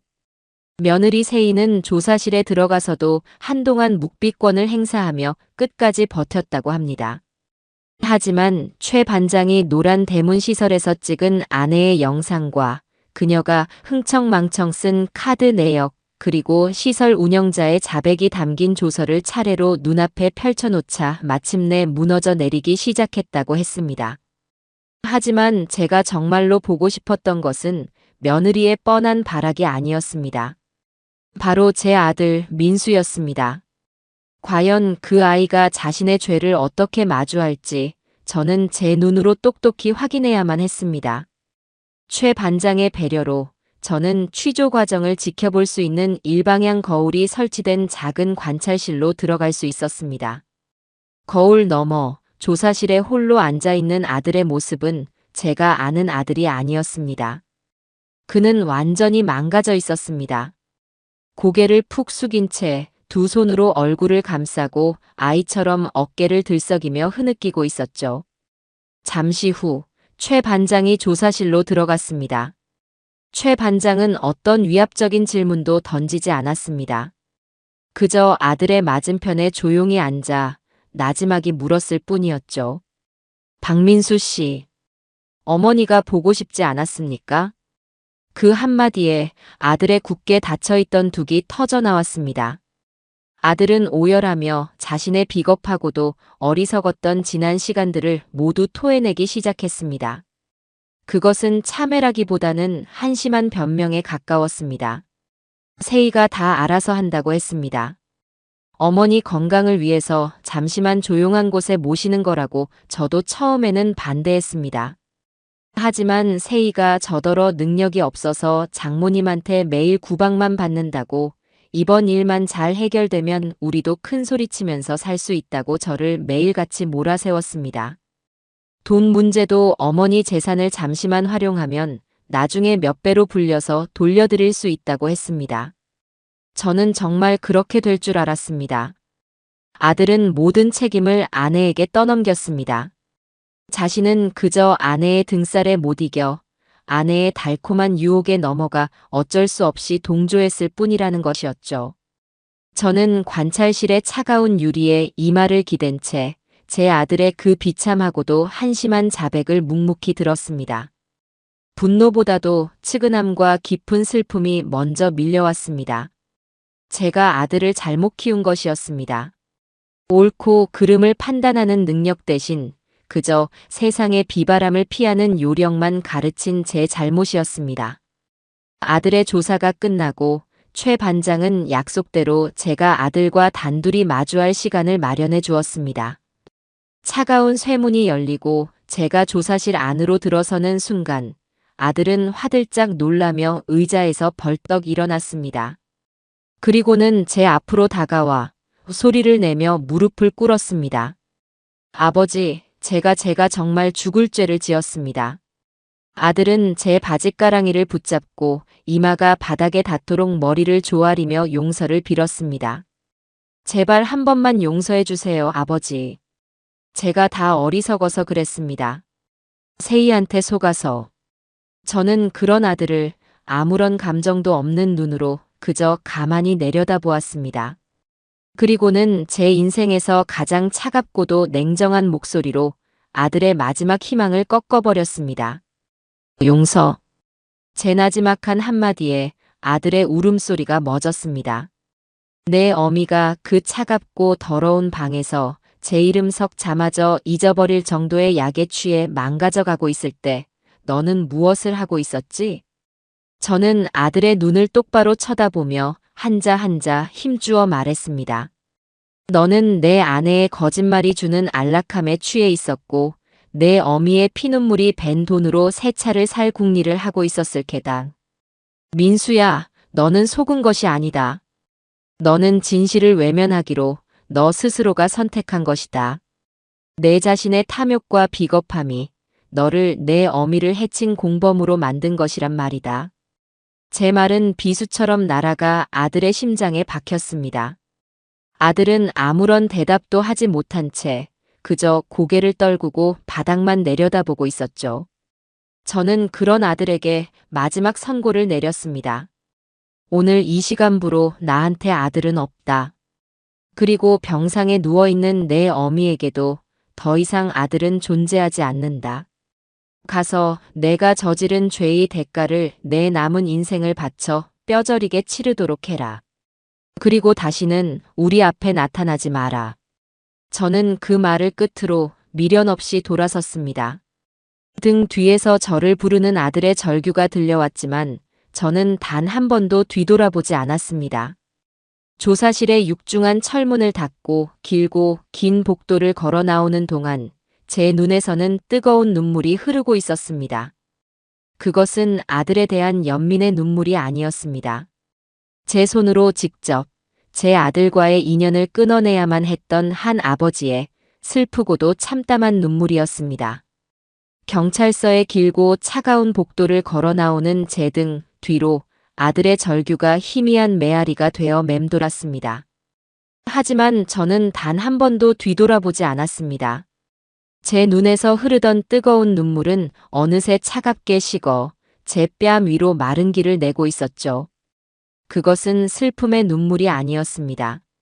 제 손으로 직접 썩어 문드러진 제 살을 도려내야만 했던 한 가장의 참혹하고도 비장한 결의의 증거였습니다. 이제 제게 남은 것은 단 하나, 제 아내 순자를 온전히 회복시키고 이 모든 비극을 만들어낸 자들에게 합당한 죗값을 치르게 하는 일이었습니다. 며칠 뒤 이 사건은 언론을 통해 세상에 알려지기 시작했습니다. 처음에는 폐륜 며느리의 시어머니 사건과 같은 자극적인 제목으로 사회면 한 구석을 차지하더니 강원도 산골의 그 끔찍한 노란 대문 시설의 실체가 드러나면서 순식간에 전국적인 사건으로 번져나갔습니다. 저희가 구해낸 노인들 외에도 이미 그곳에서 쓸쓸히 생을 마감한 분들이 더 있었다는 사실이 밝혀지면서 국민적인 공분은 하늘을 찔렀습니다. 병원에는 기자들이 진을 쳤고 제 휴대폰은 하루에도 수십 통씩 걸려오는 취재 요청 전화로 불이 날 지경이었습니다. 저는 모든 인터뷰를 정중히 거절했습니다. 지금 제게는 세상의 관심보다 병상에 누워있는 아내의 희미한 숨소리가 더 중요했으니까요. 아내의 상태는 더디지만 아주 조금씩 나아지고 있었습니다. 의식은 돌아왔지만 후유증으로 여전히 현실과 환상을 오가는 듯 보였습니다. 어떤 날은 저를 알아보며 희미하게 웃다가도 어떤 날은 갑자기 겁에 질린 아이처럼 이불 속에 얼굴을 파묻고 온몸을 떨기도 했죠. 그럴 때마다 저는 아무 말 없이 그저 아내의 곁을 지키며 작은 손을 잡아주는 것밖에는 할 수 있는 일이 없었습니다. 시간이 흘러 마침내 심판의 날이 다가왔습니다. 며느리 오세희와 시설 운영자 일당에 대한 첫 재판이 열리는 날, 저는 아내의 병실을 잠시 간병인에게 맡기고 법원으로 향했습니다. 법정 방청석은 이미 기자들과 피해자 가족들로 가득 차 발 디딜 틈조차 없었습니다. 잠시 후 피고인석으로 들어서는 며느리의 모습이 보였습니다. 수의를 입은 그녀의 모습은 제가 알던 그 화려하고 당당했던 모습이 아니었습니다. 얼굴은 반쪽이 되어 있었고 눈은 퀭하게 들어가 있었죠. 하지만 그 눈빛만은 여전히 도끼로 가득 차 있었습니다. 그녀는 방청석에 앉은 저를 발견하고는 순간 저주를 퍼붓는 듯한 눈빛으로 저를 쏘아보았습니다.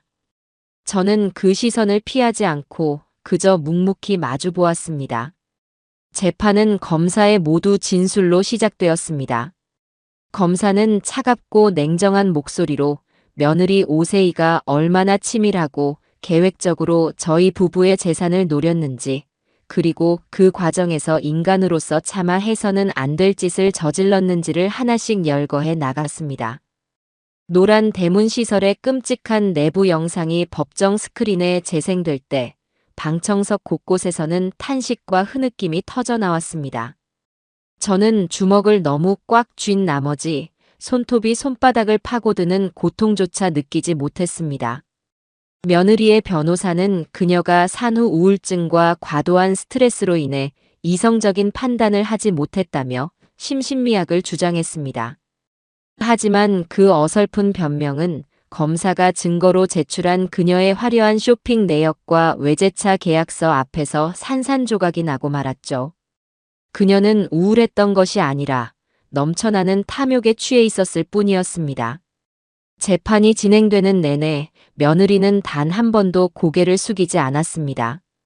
오히려 모든 것이 제 탓이며 자신은 피해자라는 듯 억울한 표정을 지어 보였죠. 그 뻔뻔한 모습에 저는 법정 안에서 소리를 지르고 싶은 충동을 몇 번이나 억눌러야만 했습니다. 몇 차례의 재판이 더 이어지고 마침내 선고 공판일이 되었습니다.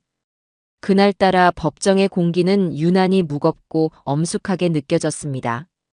재판장이 자리에서 일어나 판결문을 읽어 내려가기 시작했습니다.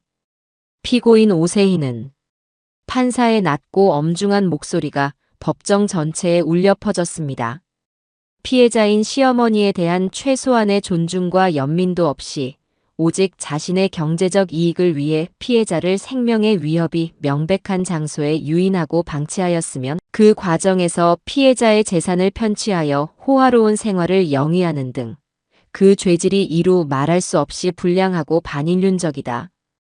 또한 피고인은 법정에 이르기까지 자신의 잘못을 뉘우치기는커녕 터무니없는 변명으로 일관하며 피해자에게 2번의 상처를 안겨주었다. 이에 재판부는 피고인이 우리 사회로부터 장기간 격리되어 참회와 속죄의 시간을 갖게 하는 것이 마땅하다고 판단한다. 주문, 피고인 오세희를 징역 15년에 처한다. 징역 15년. 그 단어가 제 귀에 박히는 순간 며느리는 믿을 수 없다는 듯 비명을 지르며 그 자리에 주저앉아 버렸습니다. 내가 뭘 잘못했는데? 내가 왜? 억울해. 그녀는 법정 경위들에게 끌려나가면서까지 악에 받친 목소리로 저주를 퍼부었습니다. 시설 운영자와 직원들 역시 중형을 선고받고 법의 엄중한 심판을 받게 되었죠. 아들 민수에 대한 재판은 며칠 뒤 다른 법정에서 조용히 진행되었습니다. 아들은 모든 혐의를 인정하고 재판 내내 고개를 숙인 채 눈물만 흘렸다고 합니다. 아들의 변호사는 그가 아내의 강압에 못 이겨 범행에 가담하게 된 점, 그리고 깊이 뉘우치고 있는 점 등을 들어 선처를 호소했죠. 저는 그 재판에는 참석하지 않았습니다. 더 이상 제 아들이 아니었으니까요. 아들은 결국 방조 및 횡령 혐의가 인정되어 징역 3년을 선고받고 법정 구속되었습니다. 모든 심판이 끝난 후 저는 법원 앞 계단에 한참을 서 있었습니다. 하늘은 더없이 맑고 푸르렀습니다. 하지만 제 마음은 조금도 개운하지 않았습니다. 통쾌함보다는 깊고 서늘한 허무함이 제 온몸을 감싸고 있었죠. 이것이 제가 원했던 복수의 끝이었을까요? 한 사람은 감옥에 가고 한 사람은 제 인생에서 지워지고 남은 사람들은 깊은 상처를 안고 살아가야 하는 이 비참한 결말이 말입니다. 저는 주머니 속 휴대폰을 꺼내 손주 유나의 사진을 들여다보았습니다. 아이의 해맑은 미소를 보니 비로소 제가 앞으로 해야 할 일이 무엇인지 분명해졌습니다. 이제는 심판이 아닌 치유의 시간을 시작해야 할 때였습니다. 모든 법적인 절차가 끝나고 저는 아내를 집으로 모셔왔습니다. 병원의 소독약 냄새 대신 익숙한 집안의 공기와 햇살이 아내를 맞았지만 아내의 마음은 여전히 굳게 닫혀 있었습니다.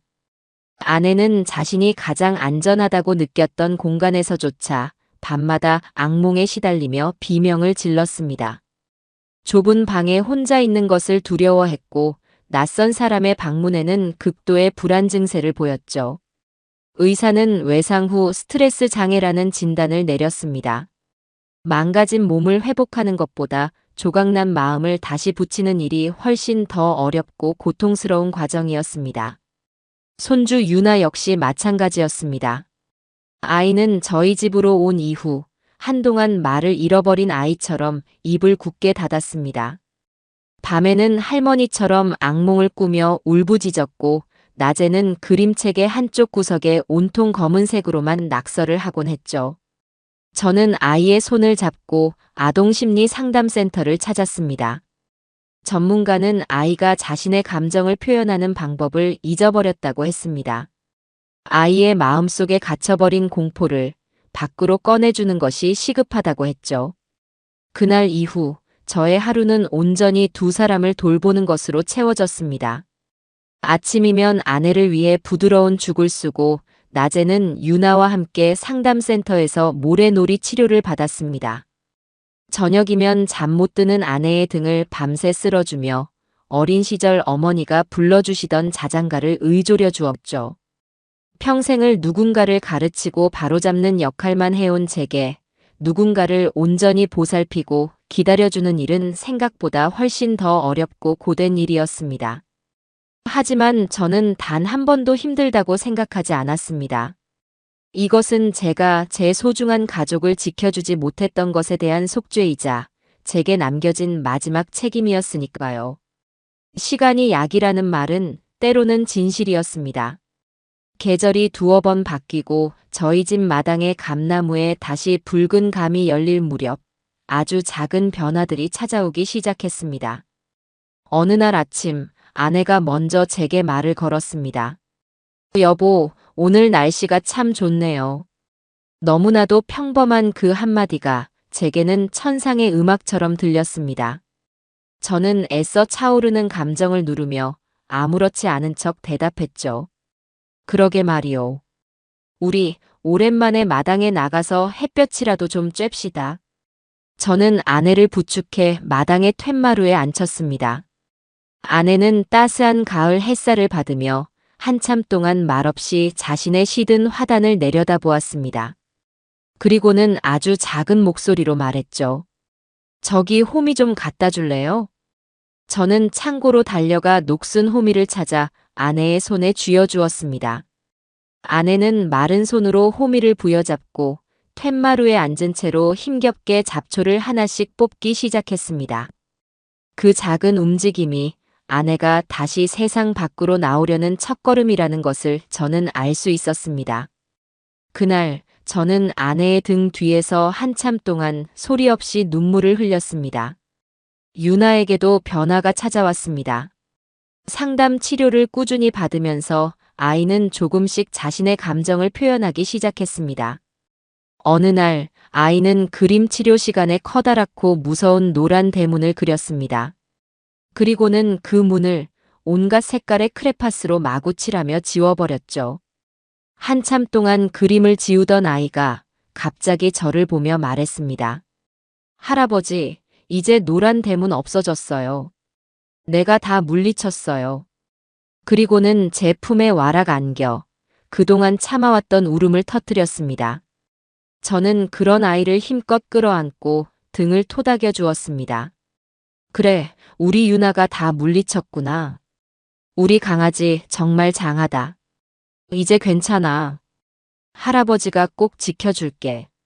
그날 이후 아이는 거짓말처럼 예전의 밝고 씩씩한 모습을 되찾아갔습니다. 조잘조잘 학교 이야기를 늘어놓고 제게 시시껄렁한 농담을 던지기도 했죠. 아이의 웃음소리가 다시 집안에 울려 퍼지기 시작했을 때 저는 비로소 저희 가족의 길고 어두웠던 터널이 끝나가고 있음을 느낄 수 있었습니다. 그러던 어느 날 교도소에 있는 아들에게서 첫 편지가 왔습니다. 저는 그 편지를 며칠 동안 뜯어보지도 않고 서랍 깊숙한 곳에 넣어두었습니다. 하지만 밤마다 그 편지가 저를 괴롭혔습니다. 결국 저는 한밤중에 일어나 떨리는 손으로 편지 봉투를 뜯었습니다. 편지 안에는 삐뚤빼뚤한 글씨로 아들의 뒤늦은 후회와 절절한 사죄의 말이 가득 담겨 있었습니다. 제발 어머니와 유나를 잘 부탁한다는, 그리고 자신은 평생을 속죄하며 살겠다는 내용이었습니다. 저는 편지를 다 읽고 아무 말 없이 그것을 다시 서랍 속에 넣었습니다. 아직은 그 어떤 답장도 할 수가 없었습니다. 상처를 보듬는 시간은 생각보다 훨씬 더 길고 더딘 과정이었습니다. 세월은 강물처럼 흘러 끔찍했던 그날의 기억 위로 얇은 시간의 퇴적층을 쌓아 올렸습니다. 아내는 더 이상 악몽을 꾸지 않았고 예전처럼 마당의 텃밭을 가꾸며 소소한 기쁨을 찾았습니다. 웃음을 되찾았지만 예전처럼 소리내어 웃는 대신 그저 입가에 희미한 미소를 머금을 뿐이었죠. 그 미소 속에 지워지지 않는 슬픔의 흔적이 남아있다는 것을 저는 알 수 있었습니다. 손주 유나는 어느새 씩씩한 초등학생이 되었습니다. 아이는 가끔씩 엄마와 아빠에 대해 물었지만 그때마다 저와 아내는 그저 아주 먼 곳에 아주 중요한 일을 하러 가셨단다라고 둘러댈 수밖에 없었죠. 아이가 모든 진실을 감당하기에는 아직 너무 어렸으니까요. 그러던 어느 날 저는 동네 상가 조합의 오랜 지인에게서 아들의 소식을 전해 듣게 되었습니다. 몇 달 전 형기를 마치고 출소했다는 것이었습니다. 아들은 저희 집 근처를 찾아오지 못하고 서울 변두리의 한 작은 고시원에서 지내며 건설 현장에서 막노동으로 생계를 이어가고 있다고 했습니다. 그 소식을 듣는 제 마음은 복잡하기 그지없었습니다. 인연을 끊었다고 다짐했지만 그래도 피는 물보다 진한 것일까요? 추운 겨울밤 그 아이가 차가운 방에서 홀로 웅크리고 있을 모습을 상상하니 가슴 한구석이 저릿하게 아파왔습니다. 그날 저녁 저는 아내에게 조심스럽게 아들의 소식을 전했습니다. 아내는 아무 말 없이 그저 창밖의 어둠만 한참을 바라보았습니다. 저는 아내가 아들을 원망하고 있을 것이라 생각했습니다. 그런데 한참의 침묵 끝에 아내가 제게 던진 말은 제 예상을 완전히 빗나가는 것이었습니다. 여보, 그 아이 밥은 제대로 챙겨 먹고 있을까요? 아내의 눈에는 원망이 아닌 굶주린 자식의 끼니를 걱정하는 어미의 연민이 가득 담겨 있었습니다. 그 순간 저는 깨달았습니다. 제가 아무리 아들과의 인연을 끊어내려 해도 어미와 자식의 천류는 결코 끊어낼 수 있는 것이 아니라는 사실을요. 며칠 뒤 아내가 새벽부터 일어나 분주하게 음식을 만들기 시작했습니다. 아들이 평소에 좋아하던 장조림과 멸치볶음, 그리고 따뜻한 소고기 뭇국이었죠.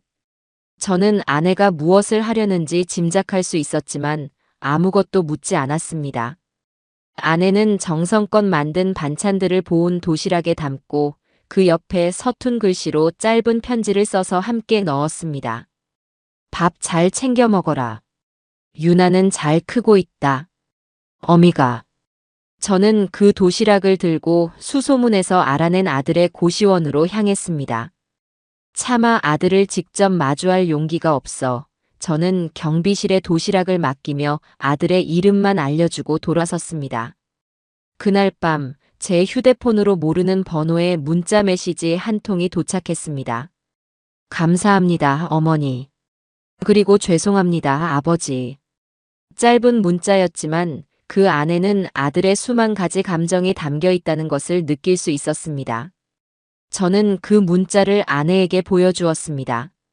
아내는 말없이 눈시울만 붉힐 뿐이었습니다. 그것이 저희 가족의 서툴고도 조심스러운 화해의 시작이었습니다. 몇 달 뒤 유나의 생일이 다가왔습니다. 아내는 며칠 전부터 제 눈치를 살피며 무언가 하고 싶은 말이 있는 듯 머뭇거렸습니다. 저는 아내의 마음을 모를 리 없었죠. 저는 아내보다 먼저 그 어려운 말을 꺼냈습니다. 여보, 이번 유나 생일에는 그 아이도 부르는 게 어떻겠소? 제 말에 아내의 얼굴에 비로소 안도하는 기색이 스쳤습니다. 저는 몇 년 만에 처음으로 아들의 번호를 눌렀습니다. 전화기 너머로 들려오는 아들의 목소리는 많이 변해 있었습니다. 세상의 풍파에 닳고 달아 거칠고도 낮게 가라앉아 있었죠. 저녁 먹으러 오너라. 유나가 보고 싶어 할 게다.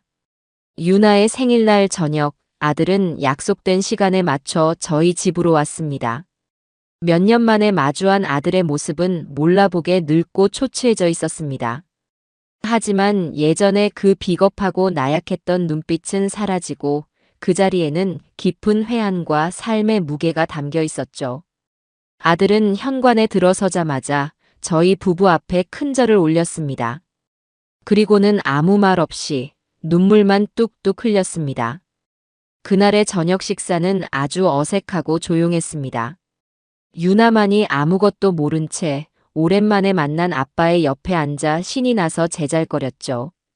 아들은 그런 유나의 얼굴을 차마 제대로 쳐다보지도 못하고 밥그릇에 고개만 파묻고 있었습니다.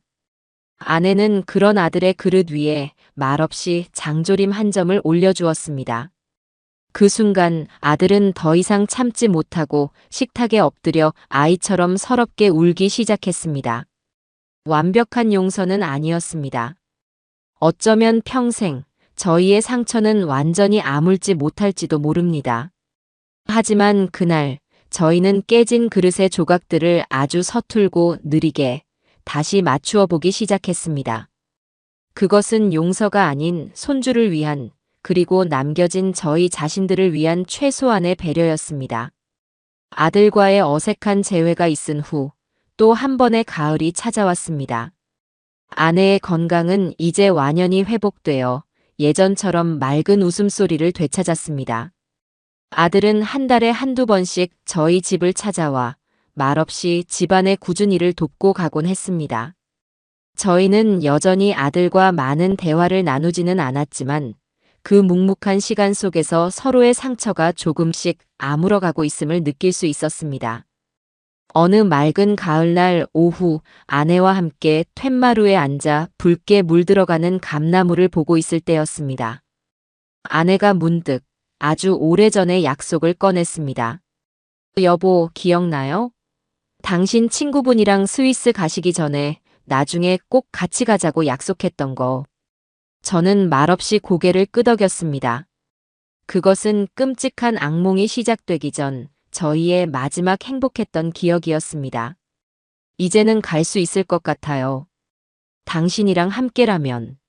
아내의 말에 저는 그동안 마음속 깊이 묻어두었던 계획을 실행에 옮길 때가 왔음을 직감했습니다. 며칠 뒤 저는 아내에게 2장의 비행기 티켓을 내밀었습니다. 목적지는 스위스 취리히. 40년도 더 된 낡고 빛바랜 약속을 마침내 지키게 된 것이었습니다. 아내는 티켓을 받아들고 아이처럼 환하게 웃었습니다.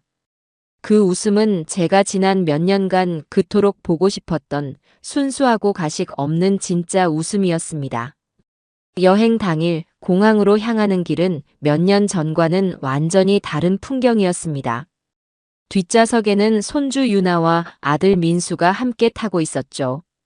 유나는 할머니, 할아버지의 첫 해외여행에 자기가 더 신이 나서 스위스에 가면 초콜릿을 사다 달라고 연신 조잘거렸습니다. 아들은 그저 말없이 운전만 했지만 룸미러로 비치는 그의 얼굴에는 희미한 미소가 걸려 있었습니다. 공항에 도착해 출국 수속을 밟기 전 저희는 잠시 작별 인사를 나누었습니다. 아들은 저희 앞에 깊이 허리를 숙였습니다. 아버지, 어머니 부디 행복하게 즐거운 여행만 하고 오십시오. 저는 그런 아들의 어깨를 몇 년 만에 처음으로 두드려 주었습니다. 그리고는 아주 나지막이 말했죠. 유나, 잘 부탁한다. 아들은 제 말에 눈물을 글썽이며 세차게 고개를 끄덕였습니다. 유나는 제 다리에 매달려 할머니, 할아버지, 선물 꼭 사오셔야 해요. 라며 애교를 부렸습니다. 저는 아이의 머리를 쓰다듬어주고 아내의 손을 잡고 출국장으로 들어섰습니다. 몇 년 전 친구의 손을 잡고 들어섰던 바로 그 길이었습니다. 하지만 이번에는 제 옆에 있는 아내의 손에서 느껴지는 온기 덕분에 조금도 외롭거나 불안하지 않았습니다. 스위스의 풍경은 제가 기억하는 것보다 훨씬 더 아름다웠습니다. 만년설이 쌓인 융프라우의 정상에서 저희는 뜨거운 커피를 마시며 말없이 서로를 바라보았습니다. 아내는 제 어깨에 머리를 기댄 채 작은 목소리로 말했습니다. 여보, 고마워요. 나를 포기하지 않아줘서.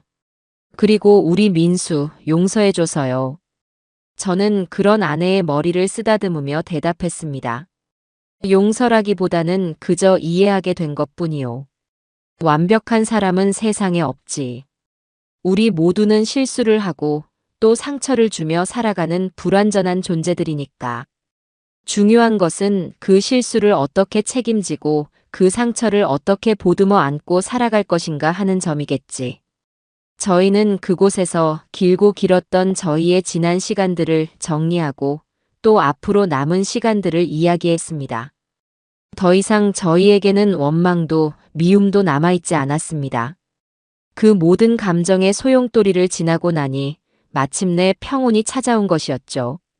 여행을 마치고 집으로 돌아왔을 때 저희를 가장 먼저 반긴 것은 마당 감나무에 마지막으로 매달려 있던 홍시 하나였습니다. 마치 저희를 기다렸다는 듯이 가장 아름다운 빛깔로 붉게 익어 있었죠.